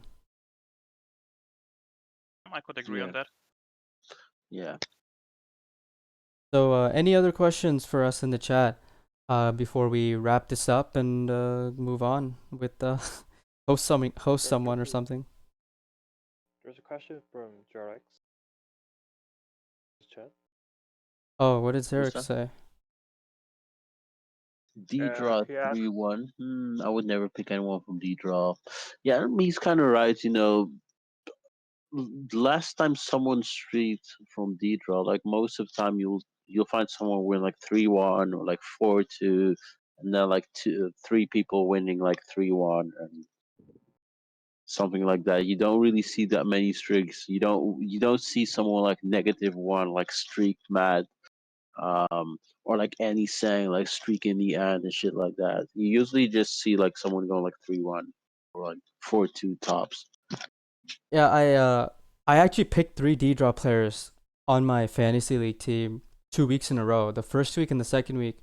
The first week I went plus 6 points from three players that I picked, and I would say that's pretty good. But then the second week I went +1, and then I realized that they have a lot of good players, and a lot of those players can play a lot of decks. It's really hard to predict what those players are gonna play and who's gonna play. D-Draw has the thing that makes D-Draw so scary compared to other leagues. Other teams. And I don't know if any team has this. I think maybe D-Draw is the only team that has this level of flexibility. Tier 0 But also has it. no. Let me say what I was gonna say. But what I want to say is that the thing about D-Draw is they can play whatever they want to play with whatever text they want to play. They don't have to worry about their player. Like if someone on D-Draw that's strategizing for them tells Karaki, hey Karaki, I don't want you to play these texts in your deck. I want you to play these other texts. you'll tell Karaki, and Karaki will be a master with that deck in like an hour or two with that version of the deck. The level of flexibility they have, and it would just be multiple people, not just Karaki. Other teams have this, but not to the level that D-Draw has. They have an insane level of flexibility, and we saw that the past 2 seasons where 1 week one player will be playing one tech at like 2 in one of their decks, and the next week they're playing something completely different and still playing it extremely well. We've seen so many, even recently, so many players that switch over from SSA Crystons to level dupe and they don't do as well, or they switch from one Ryon, one impact into 2 impact build, and they aren't able to use it correctly. It takes some players, which is okay, adjustment, but D-Draw has player this. is a weak. Every D-Draw player has that. Yeah. Yeah, every player there is also will, so that also adds up. Yeah, and there's just this level of discipline that we've seen from D-Draw that we haven't seen from other top teams to that level, at least, in my opinion. And I think that makes all the difference when they are at full power. But it seems like they're not really at full power right now from what we may know. But it's still hard to bet against them, to be honest with you, especially considering that they without a DC, they could very well be 4-0 right now. Possibly. But and Xerix, what you just said, Haru played Sabres, but he cycled through different semi-limits in Sabres and different back row in that playoff run that you're talking about. There are players, I'm not saying every single player on that team can do what I just said, but they have a lot of players that can do that, and a lot of players on different teams have that. Like you mentioned, Millie, tier 0. Tier 0 can do that very well too. I mean, Jason plays both versions of Karakuri very well, the Necro Valley version and the non-Necro Valley version. -1 has been able to adapt to different Witchcrafter versions extremely well, and he's Chris too. pretty Like Chris much can also has also like very insane tech skills. But you know, the amount of variance while having flexibility on D-Draw is just absolutely insane when you compare it to other teams. At least from what we've seen. Maybe it is apparent in other teams, but we haven't seen it to that level. True. I mean, like tier 0 also has like a couple of players who aren't that flexible, who have a limited card pool compared to the others. I think when it comes to like playing decks and card pools, the most flexible teams are pretty much Bricks and Potatoes and Destiny Draw. I would say that, or maybe also like Switcheroo. I just saw what Neg said in the chat. I want you to take a look at that. But oh yeah, like no, he's like -1 is not lying. It's like that crazy inventor. yes, Alicorn, it would be really nice to, get more Korean teams and players in Team Wars. I think you guys are doing a very good job getting more and more Korean of a Korean audience, and I think it's really good. We want to make sure they're very welcome in Team Wars, and they belong here just like everyone else. It's an international league, not an American league. It's not a European league. It's an international league, and that's very important to establish. But I think that's. I mean, we're getting close to 3 hours here, so we'll do one more question if there is any questions, and then we'll wrap things up here. Been a long Team Wars talk, so thank you all for being a part of this. We talked about match reports, we talked about the meta analysis, we predicted week 5 games. We had some interviews with Andy, Alicorn, Milliardo, NaW, and ZenWow. And now we've just been spending the last 25 minutes talking about just questions in the chat. That's your quick summary, I guess, Zamban.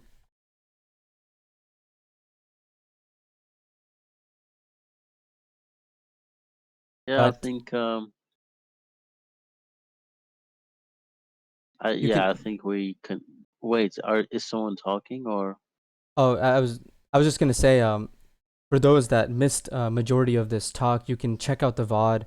We'll make a channel in the Team Wars Discord server with all the VODs for Team Wars Talk so far. We're gonna change a fold around a little bit. I think what we're thinking of, I'll get it up on the screen. What we're thinking of is renaming this broadcasting center folder to something else, just like Twitch or something, Twitch Central or something. I don't know. And we'll move, live matches here, and then Team Wars Talks here, and anything that's going live on the Twitch, it'll all be in one folder, just to make it easier for you guys. This folder right here is just so large. You can see so many channels. It's hard to keep track. Yeah, go on, Millie. I was No, I interrupting you wasn't there. really. I wasn't really saying that much. Like, to be honest with you, but you said you think about like expanding things, like when it comes to like the Twitch, right? Yeah, we are. That's a big goal for us, is making sure we can, build a solid Twitch presence. Yeah, to like have more content, because now like you just wait for the weekend and watch like 20 games at the same time, and that's basically it. Yeah. Whereas you can have like more like night shows and shit like that. So Well, can we be do lit. have this. It's an evening show for EU and an afternoon show for NA and a night show for Korea and Japan and Exactly. Australia. The Billy Late Night Show. Yeah, I want to also, get someone else to host these. I don't want it to just be me every single week. People are gonna Yeah, get because tired you're of my voice. boring. Yeah. Nah, but to It's be honest with you, it's like I thought it was much shorter. I was expecting to just chill with you guys for like 1 hour, like 1 hour and 30 minutes. I was like, okay, could be like a stand-up comedy, like me finishing off like last 20 minutes. People will have a laugh, people are warmed up. But you guys are pulling hours. yeah, we're trying our best here, and I appreciate you coming on. Derek's, to answer your question, this is not my Discord account. This is just a account I made so I could view the channels in the server without my personal DMs and Personal private emote channels being channels. revealed and stuff like that. So that's why Yeah. it hasn't been clicked on. But I guess now we have time. Shout outs to all the individuals that make Team Wars what it is. It's probably the only fully community hosted event in all of Duel Links, at least in the at least compared to Western events. There's no one leader in Team Wars. We're a group of people that are doing our best and playing our part to make everything happen. But we There's won't. no dictator. Yeah, there's no president, no dictator, nothing like that. And shout outs to all the streamers that make everything happen. Okay, we have to do something about this profile picture, Xerex. We'll talk about that later. But definitely look, there's me, and shout outs to all of these individuals, and shout outs to Blank for the bot, and just shout outs to everyone. Shout outs to you guys, ZenWow, Alicorn, Miliardo, NaW, and Andy, who's not here right now. But thank you for Yo, cheers, being homie. thank you for being on this show. And I had a really good time. It was the longest Team Wars talk so far, but it was worth it. You guys did a really good job. And hopefully we can get you guys on again in future weeks. All right. Yeah, so cheers, man. yeah, Appreciate it. just any last shout outs? ZenWow, we'll start with you since you're on the top of the call. Any last shout outs? Yeah, shout out to my boys from Lost Tribe, and see you in the general chat whilst we're spam Braun don't cares. There we go. All right, Alicorn, any shout outs or anything you want to say? I want to shout out to my teammates, and I want to participate in this show again after our victory. Thanks. Yeah, for sure. Millie, anything you want to say? Yeah, obviously, shout out to my gang, Death Row. You know when you're there. Shout out to Xerix, by the way, for inviting me here. First, I was kind of thinking, should I go, should I not go, because didn't have that much time at the start. But he told me, yo, let's go, and I said, yeah, why not? And also, like, shout out to Hazy, who puts a lot of work every single week, and for making Pepper a thing. Pepper. All right, now anything you want to say? Yeah, no shootout to my team because I see them anyways 24/7. But shootout to all the mods and supporters here from Timos. Like it's crazy. How fast everything is setting up, how fast we can schedule something. So shootout to all of them. And yeah. Well, thank you very much, everyone, and thank you to the viewers in the chat. If you guys are really liking our content, please consider subscribing to Team Wars. If you're subscribing for the first time, you have 20% off. And if you've been a subscriber before, consider resubscribing. The subscribers have 3 main benefits. The first is ad-free viewing. So you get no ads on the Team Wars channel. This is the Team Wars channel right now. You also get 15 emotes. Xerix and Zenwell posted one of the emotes in the chat. If Xerix, if you could do !! sub emotes, that would be great, just so you can see all the emotes. Well, there is one subscription. Thank you so much, LTY0417, for the subscription. Means a lot. And the final benefit for subscribing is Fantasy League. We heard your guys' complaints about Fantasy League, or concerns, not complaints, but you guys want, a way for people that are joining late to have some sort of benefit, and we have an idea, and that is we're going to do weekly rewards for Fantasy League.